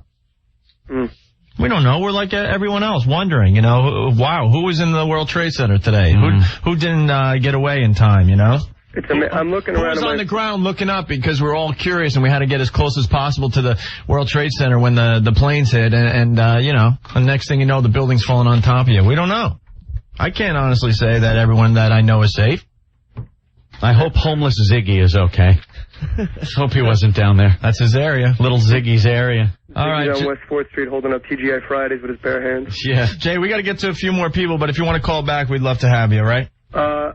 God bless you guys, and I'm looking around my house at all these scripts and stuff, and it sure seems irrelevant at this point, man. Yeah, let's rally. Let's be Americans and be strong and kick ass. All right, Jay. Swiftly. Cool. All right, take care, guys. God bless you. Thank you. Later, Jay. J-Ma. Rick, Ben, who do we have? We got some more info here coming in. The NYPD has ordered evacuation of all the buildings south of Canal Street, so that's pretty much all of Lower Manhattan, so just get out. Evacuate every building in Lower Manhattan. That's South Canal. That's a big area. Hell yeah. So, oh man, you don't have to tell us. Is Old Dirty still standing by? Yeah. He's still there. We're going to get to him next, but I got this bulletin out of 1010 Wins. They've got employee family survivor info set up by the companies at the World Trade Center. So if you know of anyone who may have worked at Morgan Stanley, they've got a number here. It's 888-883-4391. Again, for Morgan Stanley, it's 888-883-4391. And for another company, I'm going to screw up the pronunciation, Deloitte and Touche. Deutsche Bank. Okay. Deutsche Bank. Ah, there you go. Deutsche Bank. There's a number here. It's a local 212 number. It looks like 243-7666. That's 243-7666. All right. Please keep your hands and feet inside the vehicle at all times. You're such a... I know. All right, Old Dirty. Yo. What's up, Old Dirty? Is it on? Oh, I'm man. waiting for the director to say, all right, guys, nice job, cut, Yeah, I know. It's like a Die Hard flick, dude. You saw the video? We said that. It was like, is this Die Hard 5? Dude, I was bugging. And I was bugging. And we're like, the acting's not even that good. When it's real, you realize that... it's real people in real horror. Yo, let me tell you something. The people who did this, let me tell you something. I think there's a new player in town. You know what I'm saying? No, it's the same old faces, OD. It's the same old faces. It's Osama bin Laden. We know who they are. It's Yasser Arafat. It's all these people. Oh, my God. I just watched another angle on the World Trade Center being hit by the second plane. When it collapsed, I don't know, my heart sank with it, man. I couldn't believe it, dude. I thought I was looking at, I thought I was looking at special effects, dude. When you're watching it fall, it was the first time when it really happened and everyone's watching, there's something inside you that says, okay, put it back up. Yeah. Put it back where it is. It was so symbolic. You're like, hang in there, hang in there. Come on, where are you going? Everything's going to be okay. Just hang in there. They'll get someone and pull it back up so it's there again. And then you just realize, no, it's gone. It's been wiped off the face of the earth. It is gone. Dude, and these people are serious, dude. I mean, when you're dealing with people that are going to go to this extreme, I mean, the attack on the cold, man, they should have woke us up, dude. Yeah, I know. You know what should I'm have. saying? Yeah. They blew up a $4 billion naval vessel that belongs to this country. Somebody should have stood up and said, hey, wait a minute, these guys are getting a little bit more, they're getting a little bit more cojones, man. We gotta start, Old Dirty, let me say something there. You bring up a good point. When the Cole got bombed, one of our ships was in Yemen. It got bombed by a small boat full of explosives. And do you know the security on that boat? The guy had a pistol.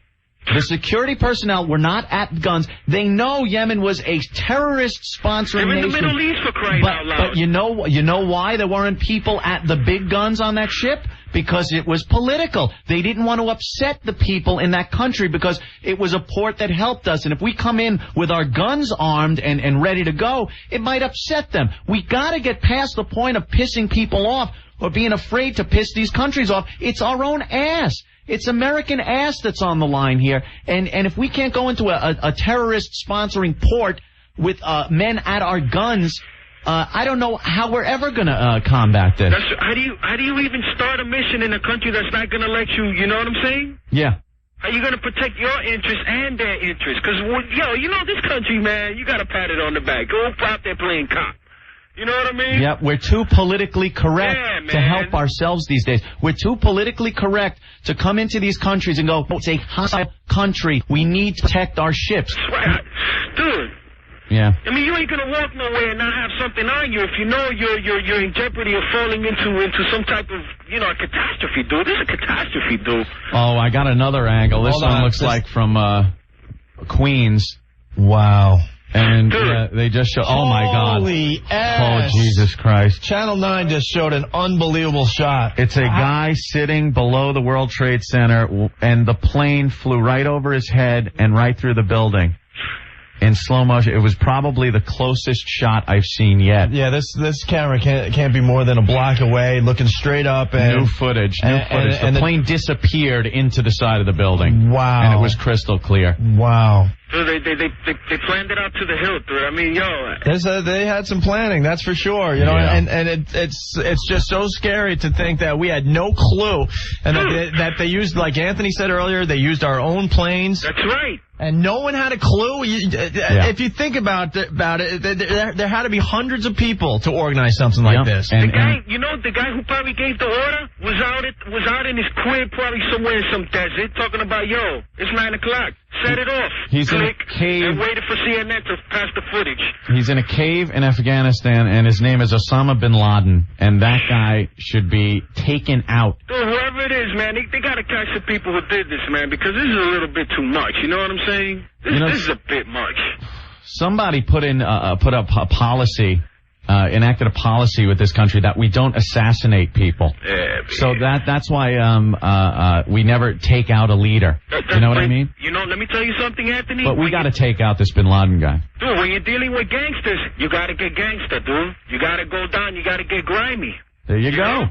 Yeah. You got to get grimy, dude. You can't play this little pussyfoot game. Let's talk it out. Yeah. All right, we're going to talk it out. But meanwhile, I got a hit team on your man. We can't worry about offending other people. Come on, man. It's our ass. Dude, you know how many people I knew in that building, dude? Man, I'm looking forward to like a month of wakes, dude. I haven't heard from PR. PR wakes down there. I haven't even heard from him, dude. I can't watch this, man. There are people now, they're showing them hanging out the window of the World Trade Center. They're begging for help. And what a feeling of helplessness, man. Yeah. You're so helpless. You're like, damn, bro, you know what? Man, you can't do nothing? Nothing. Man, put a parachute on, my brother. Do it. Do something, man. All right, OD. Thank you, we're gonna move on to some other calls. But thanks, dude. The footage is just getting more and more graphic. Well, more is coming in now because everyone had cameras after the first plane hit. I can't. All right. Believe that there's no more Twin Towers. Guys, who do we have? Want to go to West Coast Dave? I was thinking Matt. Matt on line 1 on the National. Where's he He's from? out of Boston. All right, Matt from Boston. Sure, why not? Matt. Hey, Matt. Yeah. What's up, bro? Man? What's going on, man? You tell us. What's the feel of Boston today? Well, it was like a mass exodus. People leaving the city. Yeah, from Boston. Yeah. Yeah, I've yet to see traffic at 11:30 heading out of Boston. It was, the worst rush hour traffic you could imagine. I mean, it was nuts. Everybody here is just still in awe, really, of what's going on, what's transpiring. Yeah, a couple of those planes coming from Logan. Yeah, and I mean, it's really, it's really just mind-boggling. It's depressing. It's sad. It's just, it makes everybody pissed off. It does. I mean, I myself, I'm a Marine, and I'm pretty much just waiting for the phone call myself. Huh. To be honest with you, speaking to some of my fellow Marines, it's just, we know what we have to do. I hope there's a response. My God, I hope there's just a tremendous response from the United States military. Well, we all know what we have to do, and everybody I've talked to, we got a job to do. That's what we've been trained to do, And when the time comes, we're prepared to do it. Yep. And but I just had, I've been listening to the radio, and I've been listening to people say that, it's unfair to blame the past 8 years for what has happened today. Mm-hmm. And to be honest with you, we are not the only ones to blame, but we are to blame ourselves. I got to interrupt you. The footage of the kids and the people beeping their horns and various Middle Eastern countries celebrating like they just won the NBA championship or something, or the Super Bowl. Are they insane? Bastards, you keep celebrating. Go ahead. Buy your flags and wave them. Go ahead. You sons of bitches. In the past 8 years, under the brilliant leadership of Bill Clinton, we've had our military depleted to an all-time low.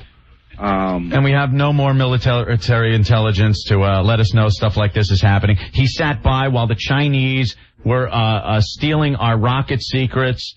He sat by when more espionage took place against the United States than in any other administration, even during the Cold War. He did.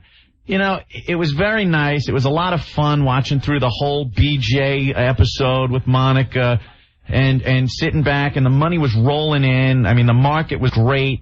No real war to speak of, Little things flared up. Whenever we got bored, we'd bomb Saddam, and it was always fun and everything. But for 8 years, something had to have gone wrong that we didn't know about this, and it was during their watch. It was the American people losing sight of what was really important. We felt good about the way things were going, so you don't want to think about stuff like this happening, but that's what it was, and it wasn't just over the past 4 years that he started depleting the military and all that stuff. I mean, this started as soon as he took office. Okay, the military, there were military spending cuts, and I'm not blaming Clinton. But we're the American citizens, the American voters who reelected him are the ones to blame, because what did we do in response to the military spending cuts? We reelected him to a second term. Exactly. You know why? Because it all sounded great, all the money he wanted to pump into those social programs and stuff. When you don't have the society, the social programs aren't that good. When your buildings are being destroyed in front of your eyes, everyone forgets how important it is to be strong militarily and have the intelligence to make sure this doesn't happen. Anthony, this just in. Mm-hmm. New York City will be closed tomorrow. Yeah. No joke. They put a graphic up on all the TV stations. New York City will be closed tomorrow. New York City's closed. Not your local school. No. The entire city will be closed tomorrow. Jesus. This is definitely, though, hopefully, I am hoping this has opened the eyes of, American citizens. A wake-up call, man. This is quite a wake-up call. At the very least. And it's, something, this is really bad, and it's gonna be, another clip of the goddamn plane flying through the building. Unbelievable. It's gonna be really bad. It is a tremendous loss of life. But if it gets us aware that stuff like this can really happen, hopefully it'll save more lives.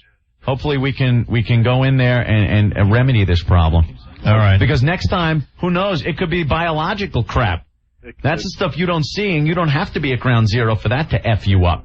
Believe me. It's very true, because it's been proven, it's a proven fact that a terrorist could come into New York City with a hairspray-sized... Hold on. Okay. Explosions in Kabul, Afghanistan. Breaking news. I sure the hell hope we're bombing Afghanistan as we speak. Wow. Oh, something's burning in Afghanistan. Wow, look at that explosion. Are you kidding? Because if we did it that fast, God bless America.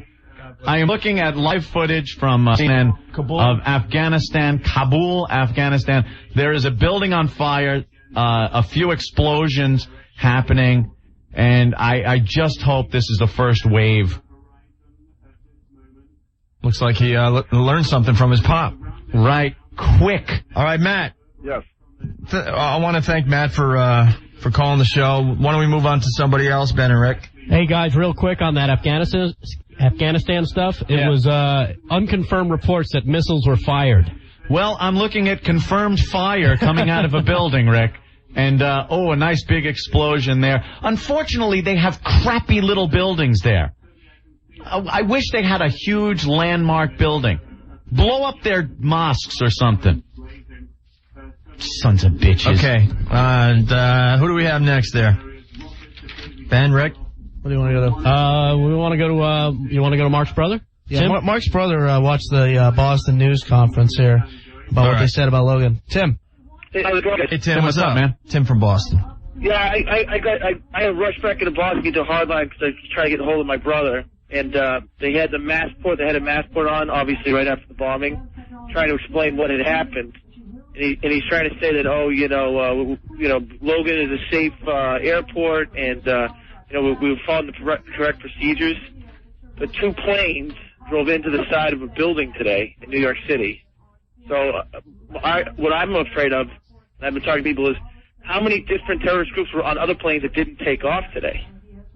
Because they didn't just have 4 groups get on 4 planes and try to take off. That's what I was saying earlier. How many more were there? Whether, something got... But they had 50 groups on 50 planes and only 4 got off the ground.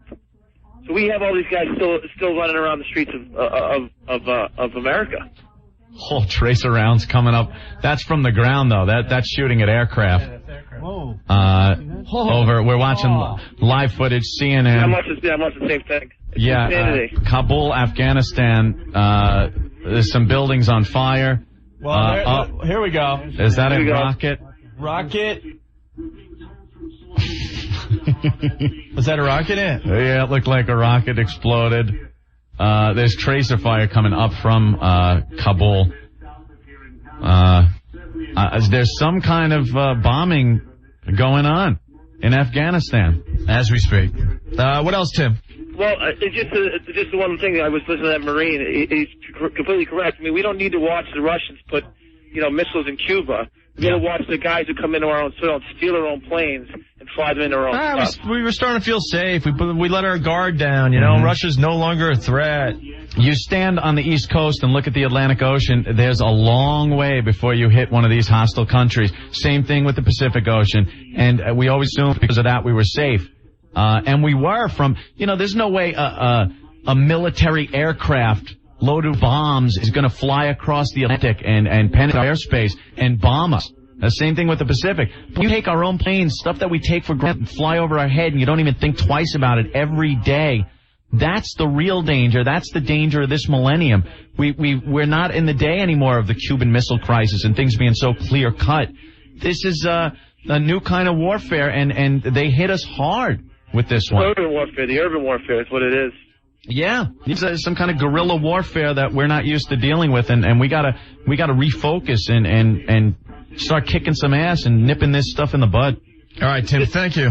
Yeah, okay, guys. Thanks a lot. You got it, bro. See you later, bro. Breaking news. I don't see enough burning in Afghanistan. There's not enough burning. I see one building on fire. I need more. I need more to make me feel better. I do believe more is on the way. I would hope so. All right, guys, who do we have next? We got Tacumbo. Where's he from? He's out of New York. What's up, man? What's up, O&M? Hey, Yonkers. what's up? You're from Yonkers? Yeah. All right. Yo, it's amazing. This just left me totally shaken. Yeah. I was watching CNN, and I don't think you guys reported this yet, but Barbara Olson, that famous reporter, she was killed. She was on one of the hijacked planes. Stop. Who? No, her name is Barbara Olson. She was very famous. She was the blonde-haired reporter you always saw on CNN. And she got famous during that OJ trial thing. And you always see her on CNN. She's always commentating on different things. Well, I can't confirm this. No, I'm telling you. I know. I gotta say, I can't confirm any of these stories. We gotta be really careful. Right. If her family's listening and you say that, I don't know. I understand that, but no, I wouldn't make that up. That's on CNN. They broadcast it twice. And I'm not making that up. She did die, and she was married to Ted Olson, who was a Solicitor General. He's still alive. She was on the hijacked plane. She snuck into a bathroom and got on her cell phone. Was she the one that got on the cell phone? Yeah, she called her husband twice, asking him, what should I do? But this is the most unbelievable part of it. Uh-oh, here it comes. She says that the terrorists, the hijackers, herded everybody back. There was no evidence of guns. They had cardboard box cutters and knives. I'm dead. Go look at it on CNN. They will repeat it again. I just can't believe that that's all they had. So she says on her particular plane, that she did not see any guns. They herded everybody back, including the pilots, which meant that the terrorists were able to navigate a 757 or whatever level plane it was. I'm sorry, 767, whatever plane it was. Well, again, I haven't heard any of this yet, but no problem. Well, please arm me and then report that. I'm just totally amazed. I just wanted that, no, for real, O&A. I don't know what else to say. I'm just... All right, man. We'll let you go, but thank you, bro. All right, no problem, man. Cool. All right, man. We can't confirm any of that, obviously. No. But, hey, guys, actually, to back up Tacumbo, we're getting a AP report just handed over that she was supposedly on this plane, and she is the wife of Solicitor General Theodore Olson, who argues President Bush's cases for the U.S. Supreme Court. Wow. So she is one of the missing from the plane. Jesus. All right, who else do we have on the line? Norton's checking in. We got Norton on the line here. Yeah, I hope he's not plugging a gig. Norton. Hey, Jim. Hey, boys. How you What's holding up, man? What's How up, you Jim? doing? Yeah, the guy was talking about the Olsen woman. She said that she called in, I think, from the one that went into the Pentagon, and she said that they had, like, box cutters and knives. Box cutters and knives? That no was guns. No guns. She didn't mention guns. They may have had them, but that was what she saw, was box cutters and knives. Wow. She said they made everybody go to the back of the plane. I didn't hear what the rest of this guy's call was. I'm outside. Yeah. But I know I hope it's us that's bombing, and I hope we blow those back into the Stone Age. Yeah, Afghanistan, Kabul is being, something's happening there because there's, big explosions and, I see at least one building on fire. Yeah, it's a pretty big fire. And there was some tracer rounds coming up from, the ground there. So you can only assume that something's flying over. I would think it would be, cruise missiles that we would send in now and not aircraft. So. If it's one of these nations that actually did it, you know what the problem? They underestimate the vengeance we're going to want. They think that we're just going to fall apart. Mm-hmm. And they have no idea how badly we are really going to want neutron bombs dropped on their countries.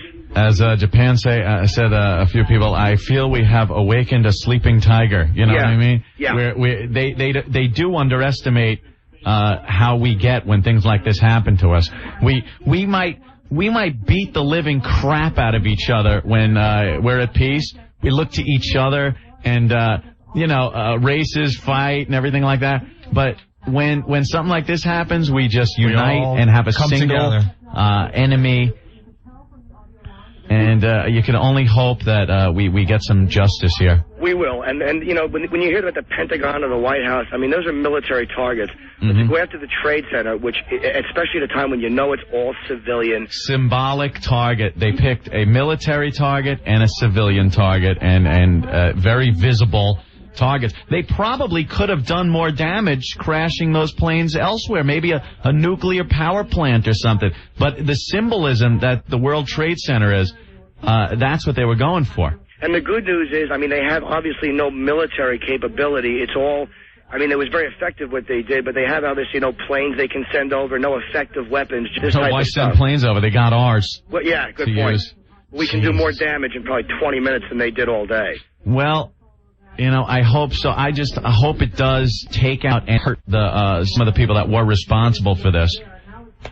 It's just great watching people get bombed when something like this happens to us. But I really do hope that we're helping out and solving a problem that we have here by doing it. Oh, we will. I mean, I'm actually happy to have Bush in the White House right now, even though he wasn't like my favorite guy, but I definitely feel more comfortable with him. Mm-hmm. Because it seems like, he's definitely a cranky little man, so hopefully he will do something immediately, and I hope that this is what we're doing right now. I just hope we are bombing these savages while they sleep.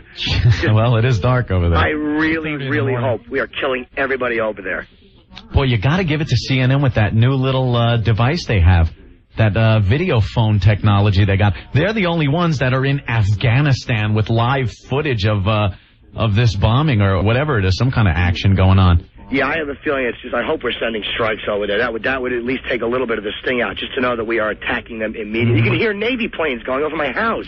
Who would have thought, there wouldn't be a civilian plane in the sky, but the planes you do hear, you look up over the United States of America, major cities, Washington, New York, and hear and see military aircraft, and that is all that's flying right now. 40,000 canceled flights.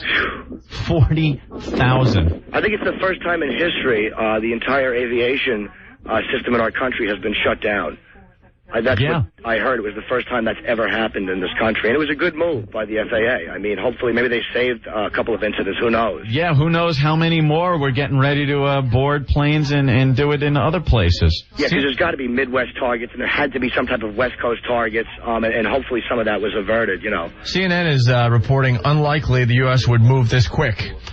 What, saying that it might not be a United States strike, but something in the way of a civil war in Afghanistan? Well, that's coinky-dink. Yeah, well, whoever it is, even if they didn't do it, they kept Osama bin Laden there for a long time, and even if he didn't do it, I'm happy that we're killing them. They know Osama bin Laden is given refuge in Afghanistan, so I think this is some kind of U.S. action.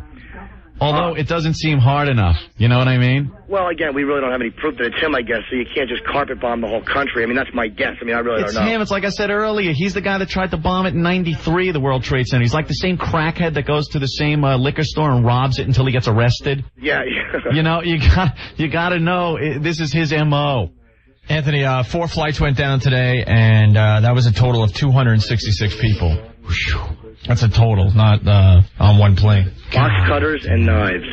Well, you know something? You probably don't even imagine that they're going to do something like crash the plane into a building. You would think maybe they want to go to another country and get refuge, so you're not going to attack them even if they just have box cutters. Because you can't fathom they're going to do something like this. And it's real easy to sit on the ground and say, well, if I was on the plane, I would have done exactly what those people did. You just sit back and just hope you don't get splashed. Sit back and shut up, right? Yeah, and hope you land safely. I mean, you know, it's easy to sit here and go, I would have jumped on him. I wouldn't have done anything. Yeah. I was at a McDonald's that got robbed, and I cowered like a girl. I certainly wouldn't have attacked men with knives and box cutters. We were watching some video of one of the towers collapsing, and we saw a big fat guy running down the street away from the big cloud, and an old woman dressed in pink is limping her way, and you know she's just going to get engulfed in this smoke. There's no way she could even get up to a jog, never mind run away from this smoke. The fat guy pushes her out of the way as he just continues running down the road. That's what humanity's about. Save my ass. You know, but that's, again, it's kind of tough. I mean, if I was running and there was I've pushed old ladies to catch buses. I mean, for my life. For your life, yeah. Use her as a car. I mean, it's easy for me to be here in Jersey looking at the smoke, but I probably would have done the same thing. And it's horrible, man. It's a really, really horrible day. Yeah. And very depressing. And it was just a symbolic thing. And I just hope that symbolically we kill as many of those savages as we possibly can. Absolutely, Norton. And I really, really hope we have a military strike that is. I hope we embarrass ourselves by striking so disgustingly hard. I will be proud that my tax dollars are on some of the fin rivets of those bombs they send over. Yeah, I don't know when I'll be able to get into the city. I mean, maybe tomorrow they'll start allowing people in, or, I mean, who knows? I doubt it. No, this just in. They have closed New York City for tomorrow. Oh, it's already...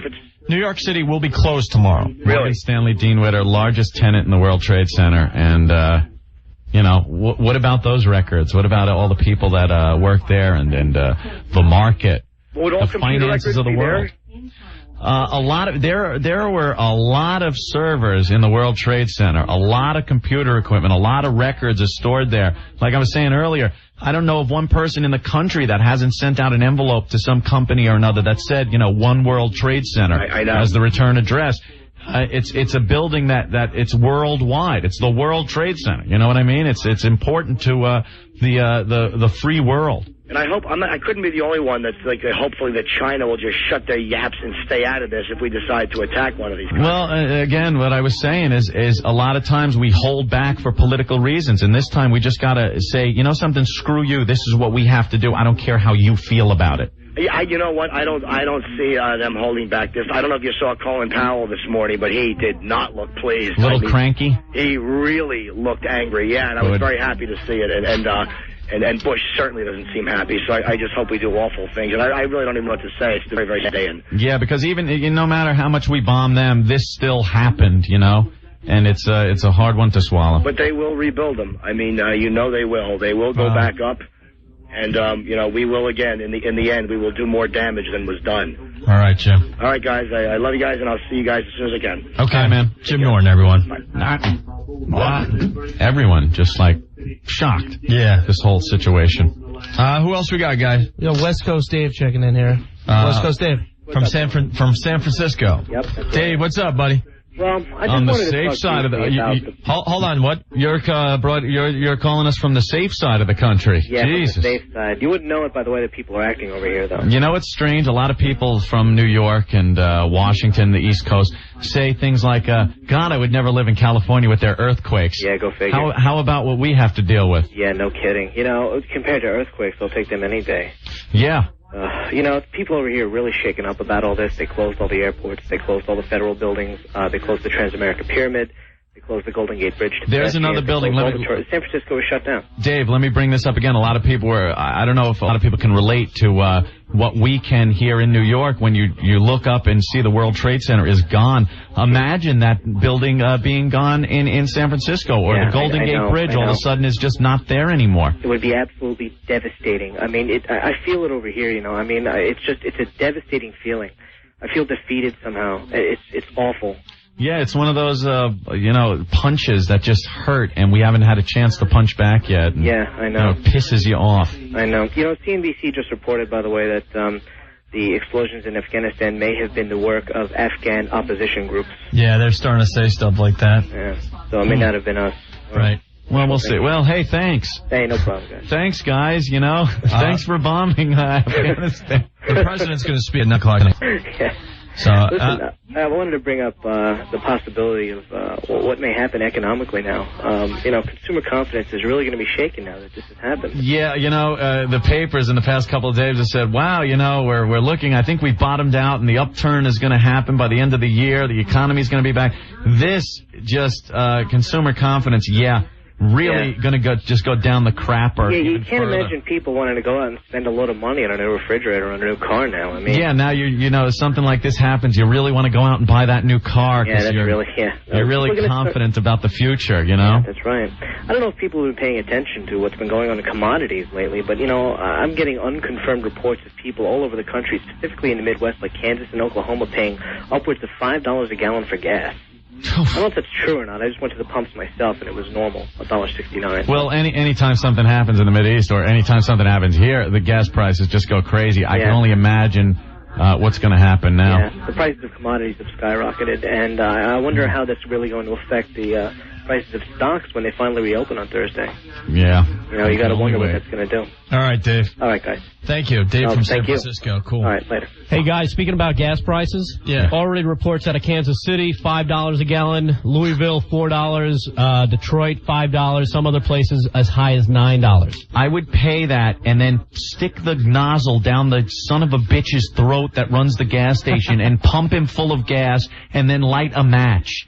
Because there's no reason to raise the gas prices hours after something like this happens. It's pretty sick and twisted that they're taking advantage of this situation already. Right. You son taking of advantage of the panic. Because before I came to the studios to do our show today, I'm thinking like everyone else, I better get a full tank of gas. I mean, the lines were insane, and this was at like noon, 3 hours after the whole mess. And people out there taking advantage of this. Sons of bitches, animals. Who do we have on the line? We got Matthew's calling in from the New York area. Matthew. This is Matthew. Hey, Matthew, what's up? How are you? All right. Radio guy. I'm a United States Marine, Corporal Brookie working out of West Trent, New Jersey. Ready to go? Yes, sir. Yes, sir. I've been waiting. I've been talking to those other guys that have been waiting, that have been talking. I've been listening to them and conversating with them. You know? Hey, thanks, Matthew. Thank you. All right. Come on the radio. See, that's what we want going, though. They have one thought, Opie. Nothing else in their head except kill, kill, kill. Anyone else, guys? Should we take a break? What do you want to do? Go to David here in Boston. David. You're truly born again hard, Private Pile. David, what's up? Well, I got a different story for you. I got my brother-in-law. 2 months ago, we threw a party for him. He got a new job. Wow, with the World Trade. You know what I'm saying? Get out of here. 105th floor in the second building that got hit. You know? Is he okay? I haven't heard from him. No clue, right? And you're just sitting there wondering. Well, yeah. What does one go out to find them? You know something? I don't even know how to give you an answer. Yeah. I mean, how do you? Went to Brown University, took a job for $120,000 a year to go to fucking I'm sorry. Go to the World Trade Center to work. Well, hopefully you got out. It's very hard to get phone calls out of New York right now. So is that what it is? Have you called his friends? His girlfriend's in New Jersey. She can't get in touch with him either. David, what company does he work for? We might have the number here. Conan and Fitzgerald. Is that it? No info on them. But if we do have those numbers, if they come up available, we'll definitely be passing them on throughout the time here. Yeah. All right, say a prayer. All right, David. Thanks. See, it's stuff like that, Who knows? Yeah, and speaking of people looking for survivors, family, employees of Morgan Stanley, the number again is 888-883-4391. This is info set up by the companies at the World Trade Center. And the other company, Deloitte and Touche, it's a 212 number, 243-7666. So if you're looking for anybody who worked in those companies, give those numbers a try. Hopefully they can help you track down your loved ones. All right, cool. Anyone else on the line? I think we're going to take a quick break and go through some more calls for you guys. All right, cool. All right, man. Well, it's Opie and Anthony. We're broadcasting from Long Island today because we can't get in the city. I want to thank our friends at WLIR for giving us a studio today. Yeah, we're going to take a short break. We'll probably go to our little sister station there, the AM 1010 Wins, and we're just going to take a little leak or something, and we'll be right back in no time. Hang on one second. Hey, real quick, for the guy from Boston who was looking for his brother, people looking for missing loved ones can call 212-447-2998. That's 212-447-2998. That is the New York City Bureau of Labs. They could help you probably track down who you're looking for. All right, and we'll be back in like 2, maybe 3 minutes, so stay there. Our live coverage on 1010 Wins, and here's Eileen. Back to Doug O'Brien. Doug? That's 1010 Wins, our sister station here in New York, and we'll go back to Opie and Anthony, who are on Long Island. Guys? Hey, Thank thanks, you, Ben. Thank you, Ben. You're welcome. Just went and got some from the vending machine. Yes, we can still get chocolate chip cookies. Lunch and dinner. Yum, yum. I know. All right, let's go right back to the phones, guys. Hello? Yeah, we're going to go to, what do you call it, Mike on the National. Okay. Mike checking in. Mike. Hey, Mike. Yeah, what's up? What's up, man? Where are you calling from, Mike? Trenton, Jersey. New Jersey. What's up? Yo, man, I don't know if anybody's brought up this angle yet, but this thing was way too well planned. Who says that this is the only thing that's going to happen? Well, but hopefully we put in place some precautions, like taking every plane out of the sky might help from this happening again right now. Might stop them from it for this day. Right, I know. Think about how well planned they had this. You know that they knew what we were going to do. You know, they knew we were going to shut down. And one guy saying that we could do more damage in 20 minutes than they did in a day. Mm-hmm. Think about it. They shut down L.A. They shut down New York. They killed how many people? They shut down the country, and they got how many months of damage that we have to clean up? Oh, they knew what they were doing. As far as they're concerned, mission accomplished, man. They did what terrorists do. They terrorized, and they stopped the machine that we like to call our lives. But, what our response has to be is something huge. So this is harder to happen next time. I don't think we could totally. But there are already people in the media saying that we shouldn't stoop to their level. Anthony. Oh, please stoop. Right, please. We have higher standards than them, and it wouldn't be a good thing to stoop to their level and blah blah blah blah blah blah blah. If I'm my way, we'd send a group of 5 people to Bin Laden, to Hussein, to everybody who ever screwed with us, and just kill them. Plain and simple. No 2 questions about it. We don't take people out. That's not our policy. Yeah, it is. We just don't publicize it. I wish. We also thought that there'd be missiles if the Pentagon ever got attacked by an aircraft. Yeah, right. A lot of these misconceptions and urban legends about this country and our monuments and things like the Pentagon were just crap. Right. They were nothing. You said it earlier. You said, if a plane was heading toward the Pentagon, you just assumed the ground would open up. The ground opens up. And we would just something like that. Anti-aircraft missiles launch, right? If you asked anyone in this country what happens if an aircraft, a commercial aircraft, is hijacked and heads toward the Pentagon? Oh, gee. Well, the ground let me tell you. opens up First of all, and everyone's a know-it-all. There's guys on the roof. Let me tell you. There's guys on the roof, and they got the Stinger missiles, what they got. And what they do is they shoot the plane down, and everybody gets in a big elevator, and all the important stuff drops to the mantle of the earth. And it's bullcrap. You know what happens? The plane hits the building, and it blows up. That's what happens. Well, the other funny thing was when they put up the, what was it, an F-15? Yeah. They thought a second plane was coming. Uh-huh. Even if the commercial jet had gotten within 5 feet of the Pentagon, they still wouldn't have shot it down. The backlash from the Americans of an American fighter jet shooting down an American commercial plane with American passengers, they would have let it hit the Pentagon before they shot it down. Let me tell you something, my friend.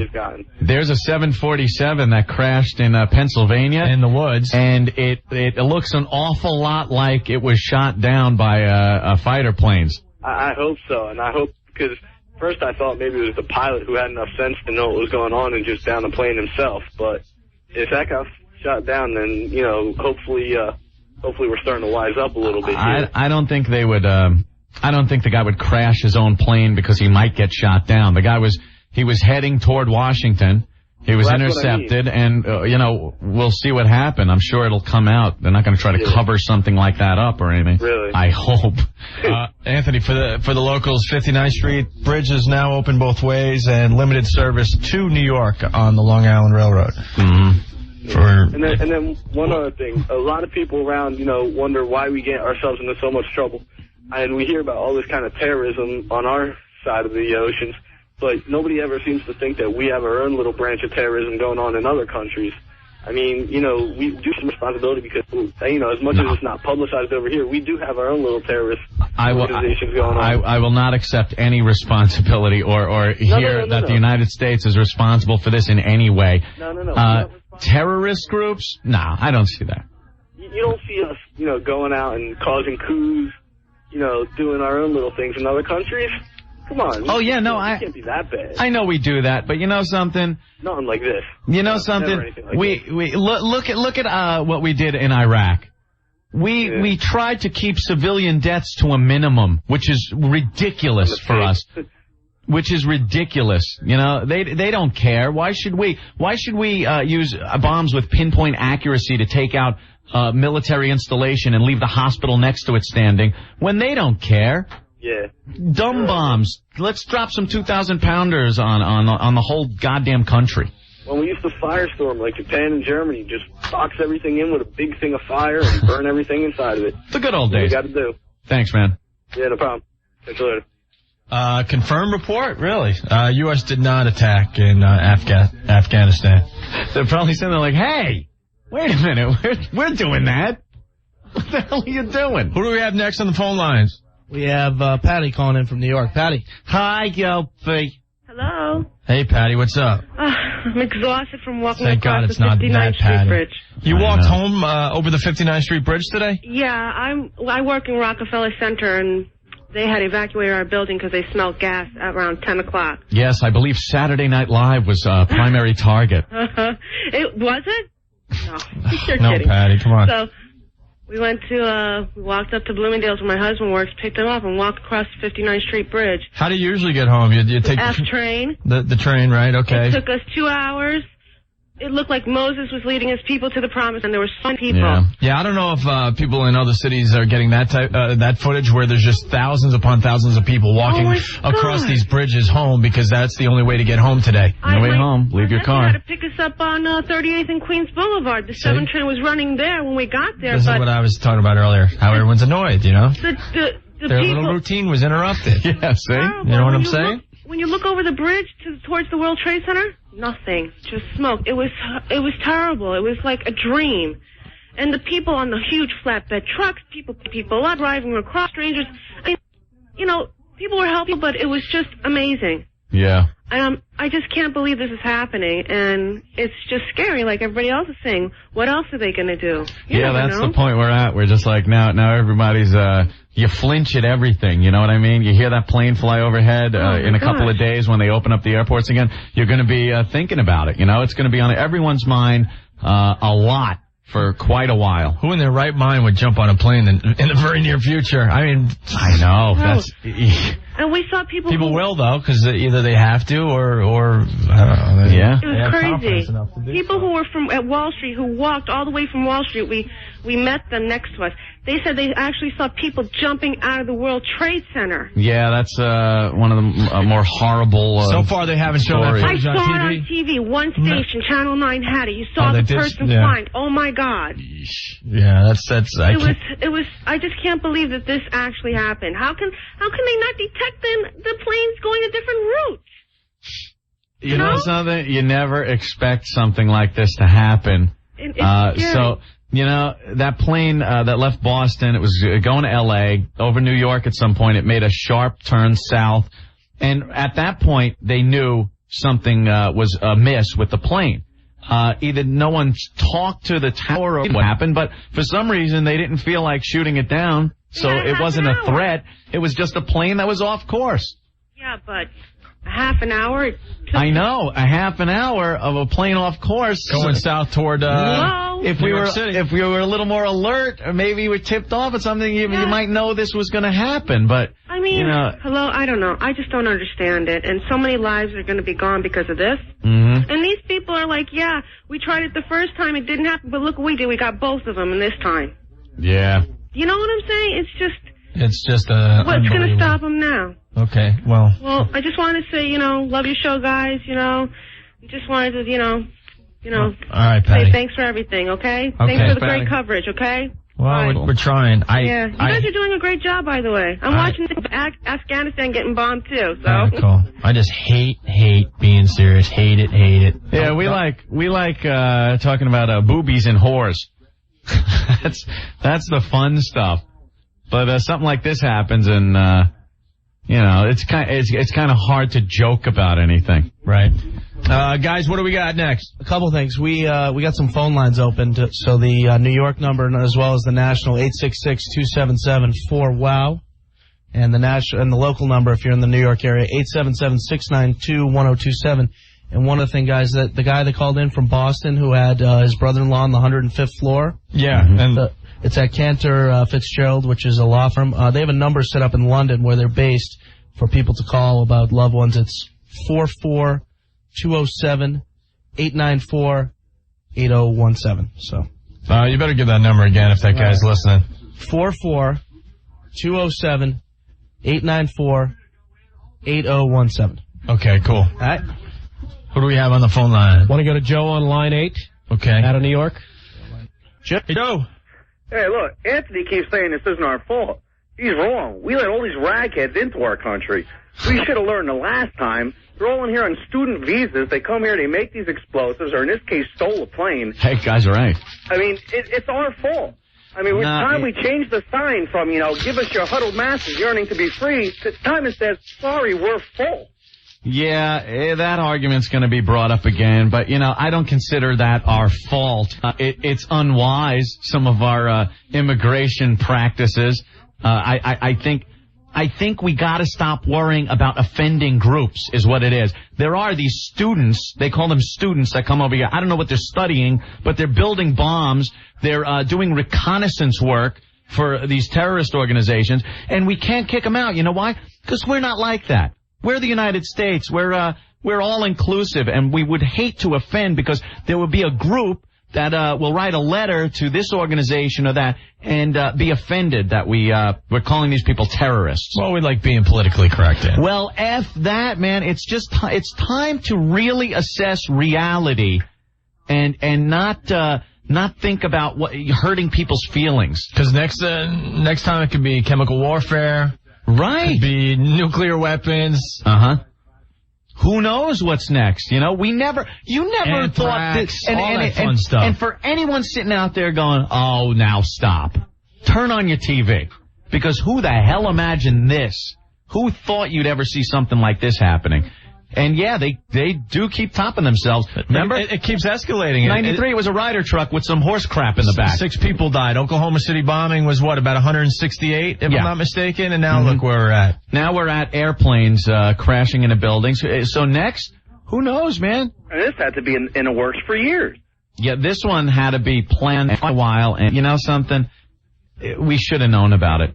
We just should have known about it. Well, we have an open door policy. Come on in and, stick it to us. Yeah, come on in, take a good look around, tell your pals where the good stuff is, and, It's like living in the middle of Newark and leaving your doors open. Yeah, come on in. Take what you want and go home. I've hated our immigration policies for many years. Yeah. Anyway. Hey, thanks, guys. Thank you, Joe. People from known terrorist nations should be under the utmost scrutiny. And I don't care whose feelings it's hurting. It's just the way it is. Sorry. All right. 4 planes went down, and the total is 266 people. From all 4 planes. Put together, right. So, all right. So these planes weren't, filled. You can't say thank God because people died. No. Did I say thank God? No, I'm saying a lot. I'm trying to check every word I say. Because when something like this happens, the lower the death toll, the better, but it doesn't help because you don't want to hear that anyone died. Just the people dying on in the planes is more than the Oklahoma City bombing. Yeah. Just to put it in perspective. Mm-hmm. And who knows what they're going to find underneath all that rubble at the Pentagon and the World Trade Center. And Building 7 from the World Trade Center. Guys, who do we have next? We have our own Steve C. from Foundry, who's on the line. He's stuck in Jersey. Steve. Hey, fellas. Hey, Steve. How are you? How will this affect Foundry? I don't care because I'm in steam underwear that I was wearing yesterday. You know, the terrorists were able to fly 767s, but I'm sure they couldn't navigate FoundryMusic.com. Saw that coming a mile away. Very hard. Very much. So you didn't make it into work either today, huh? I was going to I took the day off because I had to go to a doctor's appointment. By the time I was headed home, because I was going to come in and help Ben and Rick, I couldn't get into Secaucus where I live. They've closed off all access. Yeah, that stomach surgery doesn't seem as important. No. All of a sudden, things have been put in perspective. Although I would like to start taking, I'd like to sacrifice my surgery and start taking lessons how to fly an F-14, so I can fly it over and drop a nuke on somebody. Wouldn't that be nice? Oh. So what are your thoughts today? Just hatred for every militant raghead that ever said a foul word about this place. Mm-hmm. You just want to gouge their friggin' eyes out of their pathetic heads. When you look on the TV and they're waving their flags and celebrating the fact that people were killed and institutions around this country were destroyed, it makes you pissed off. It's infuriating. It is infuriating to watch people say... It's infuriating to watch somebody rejoice at what could be tens of thousands of people crushed. Yeah. Did you see the world, one of the towers collapse live on TV today, like everyone else? I was 40 miles away in Jersey, and I saw the smoke plume. Yeah. The feeling I got watching it on live TV, I'm like, no, hang in there. Help is on the way, hang in there. Do not fall down. Yeah, you hope. And you could feel it in your gut. What's gut-wrenching is that there were EMTs, there were firemen, there were policemen. A lot of emergency workers down there trying to help out the people that they were evacuating. And, who thought those were going to just come down like that? So. You know what's also disgusting, and I've been tuning you guys in and on and off all day, but I don't know if anyone said this, but stuff like this doesn't happen in this country without someone on this end knowing about it first. Yeah. That's what's really sick. Oh, now there's a guy up there. Who's this? He's up there with a lot of medals on his chest. You guys want me to bring up the audio on that? Talking in front of the Pentagon. Who is he? Yeah, bring it up. Is this Shelton? Who is this guy? Innocent and decent citizens of our country. I extend my condolences to the entire Department of Defense families, military and civilian, and to the families of all those throughout our nation who lost loved ones. He's got some medals. I think this is indeed a reminder of the tragedy and the tragic dangers that we face day in and day out. What are we going to do? Both here at home as well as abroad. I would tell you up front, I have no intentions of discussing today what comes next, but make no mistake about it, your armed forces are ready. Yeah, there you go. Mr. Chairman. Chairman of the Senate Armed Services Committee, Carl Levin. Nice comb over. Our intense focus on recovery and helping the injured and the families of those who were killed is matched only by our determination to prevent more attacks and matched only by our unity. I think I heard this in 93. To track down, I know. root out, and relentlessly pursue terrorists. Of course. And nothing happened. Support them and harbor them.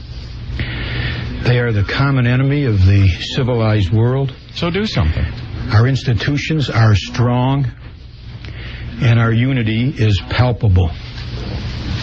It is. Senator John Warner. Same speech we heard after the Oklahoma City bombing. Chairman, preceding Carl Levin, I can assure you that the Congress stands behind our president. There you go. And the president speaks with one voice for this entire nation. This is indeed the most tragic hour in America's history. Al Gore right now is going, I think thank God I lost. Its finest hour. Right? As our president and those with him, notably our Secretary of Defense, our chairman, and the men in the armed forces all over this world stand ready not only to defend this nation and our allies against further attack, but to take such actions as are directed in the future in retaliation for this terrorist act. Be ballsy. Tell us what you're bombing. Unprecedented. They never tell us beforehand. We call upon the entire world to step up and help, because terrorism is a common end to all. Where was Superman? And we're in this together. He could have helped. States is borne the brunt, but who can be next? I hate these goddamn speeches. Could you fade this out? Yeah, I'm just getting annoyed. I get pissed off because I'm hearing the same crap we heard, like Ope said, in 93. I want to hear someone with a set of brass balls get in front of that podium and shake things up. Who's not worried about offending someone or worried about, policies or politics. Right. Get up there. Be a leader. Be a real leader. Talk like you feel. How do you feel? You pissed off? Get to the podium and say, we're pissed off. And someone's going to pay. We're going to figure this out and someone will pay. Our armed forces are ready. Well, I hope so. That doesn't tell me anything. And if these speeches just go on for days and weeks and months and then everyone forgets and nothing happens, book me passage to Afghanistan. I'm going into the desert with a gun. Find it myself. Guys, what do we have next? Let's see. I got a report here. The Senator Orrin Hatch says they have intelligence that two connected to bin Laden said that over private airways that we hit two targets. Then it looks like they have confirmed reports that bin Laden is attached to these attacks. Gee, what a surprise. As opposed to him saying, no, I had nothing to do with it. He's the only one with the money and the power to do something like this. It's obvious. It's not, when someone did something bad, let me bring the Superman back up, Opie. It was always Lex Luthor, wasn't it? See? We know who it is.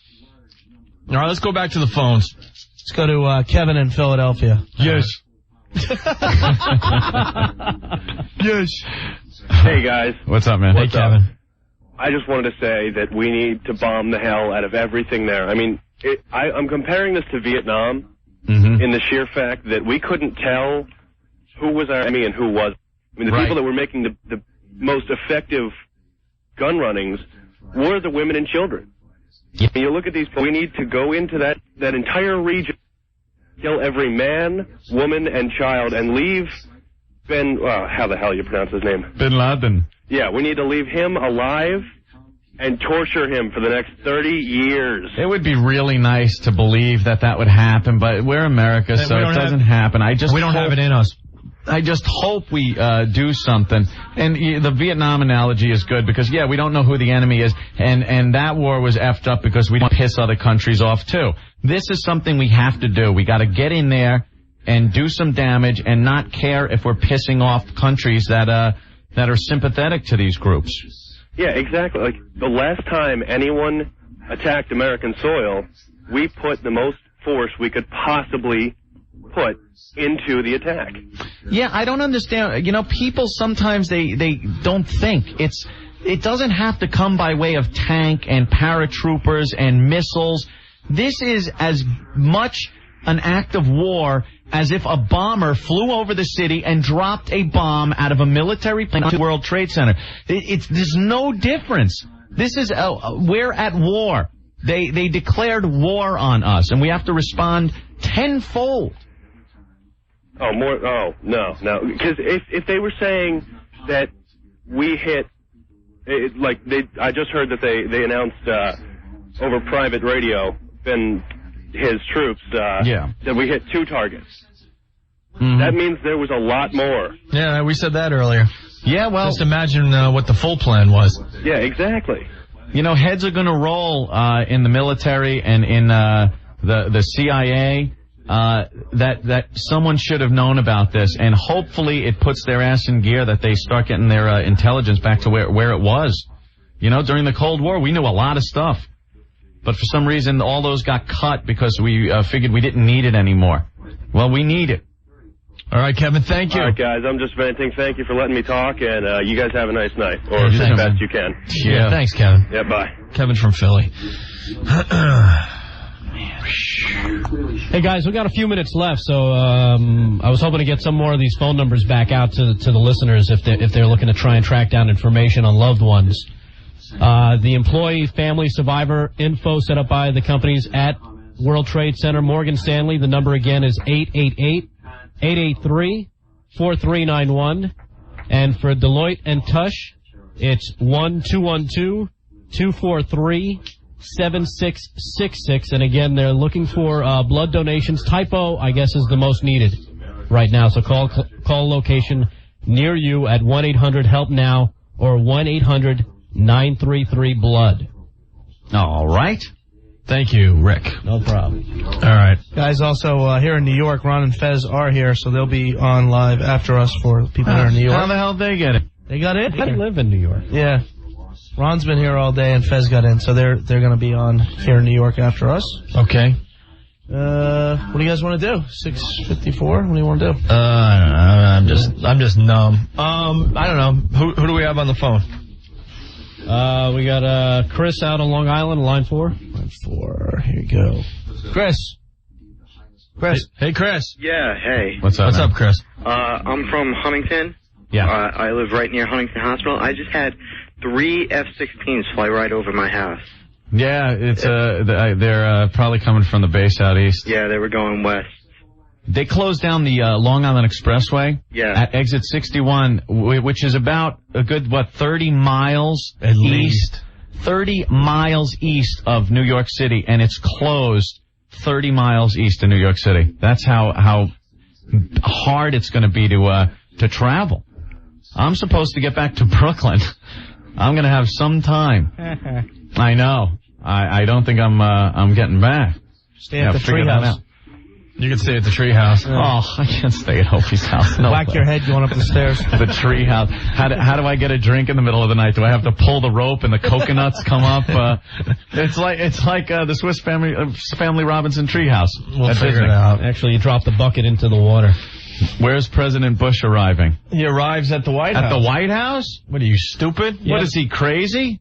They've actually flown him to 4 different locations. Yeah. Well, it was interesting. You saw the helicopters just kind of swarming the area. I was wondering what was going on. It was, because they were getting ready to get him in. Oh, now I'm sure that if anything happens, the Washington Monument opens up and a missile comes out. Right? The New York Stock Exchange will be closed tomorrow. Mm-hmm. That's obvious. And they've canceled 40,000 flights.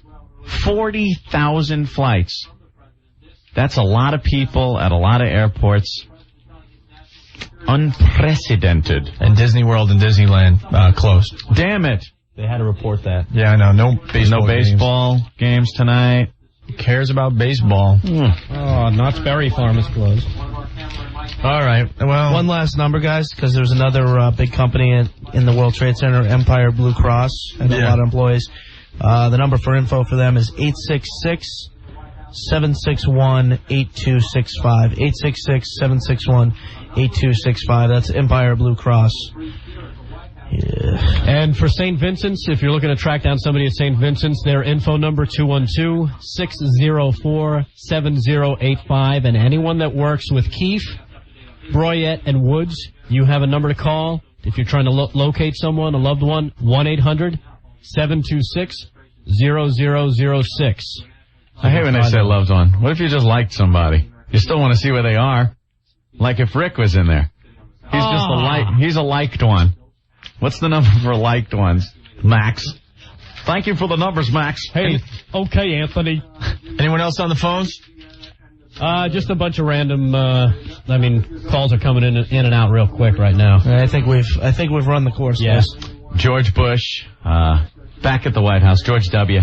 He's coming out of his helicopter. I wonder if they did anything extra. Like if some of the people are going to be, sharpshooters on top of the White House and on the grounds. Wow. Look, who's the first guy that comes out of the helicopter? He's called the Shield. He's like the food taster guy. The president has left the helicopter. You know they walk with confidence. Walk confident. A lot of crisis. Look around a lot. Make sure you're frowning. Straight into the White House. Let me see. Could you see any other sharpshooters or anything? He was so prepped on how to walk out of that helicopter. Of course. What's that? White House minefield? That's his business walk. What are those, all picnic tables? Picnic tables stacked up. They couldn't have flown him closer to the White House? He has a long walk. Is that picnic tables? What was that? Picnic tables stacked up. As a barrier? I would hope not. After everything that went on, they decided to make, to put a barrier around the White House, piling up picnic tables. And we're going to deploy picnic tables everywhere. Look at him. There he is. Back in. There he goes. All right. Thank you, Mr. President. Okay. He'll be giving a speech tonight at 9.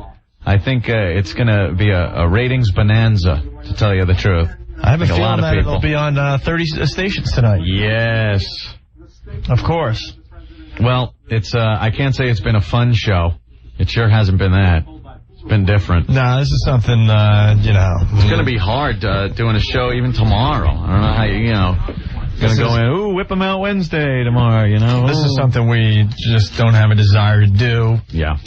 This is not our expertise, so I thank everyone for bearing with us and sharing your stories and stuff, but this just sucks. Yeah. Sucks big time. And our thoughts are out, go out to all the people that have family and friends. They don't know where they are. Yeah, exactly. And there's thousands of those people tonight. And we can only hope that we get some retribution here, some revenge. All right. All right, guys. Do what you gotta. All right, we'll go back to 10-10 wins. We'll go back to 10-10 wins, and then for you and your New York, Ron and Fez coming up in just a few minutes. Did Jeremy tell you to say that? No, come on. I went to school for radio. Give me a break here. Got to get our ratings. This is the place to be. Disgusted. We'll see you guys tomorrow. Hey guys, don't hang up, okay? What? Just stay there. All right. Here you go. 10-10 wins for you in New York. More from Lisa on 10.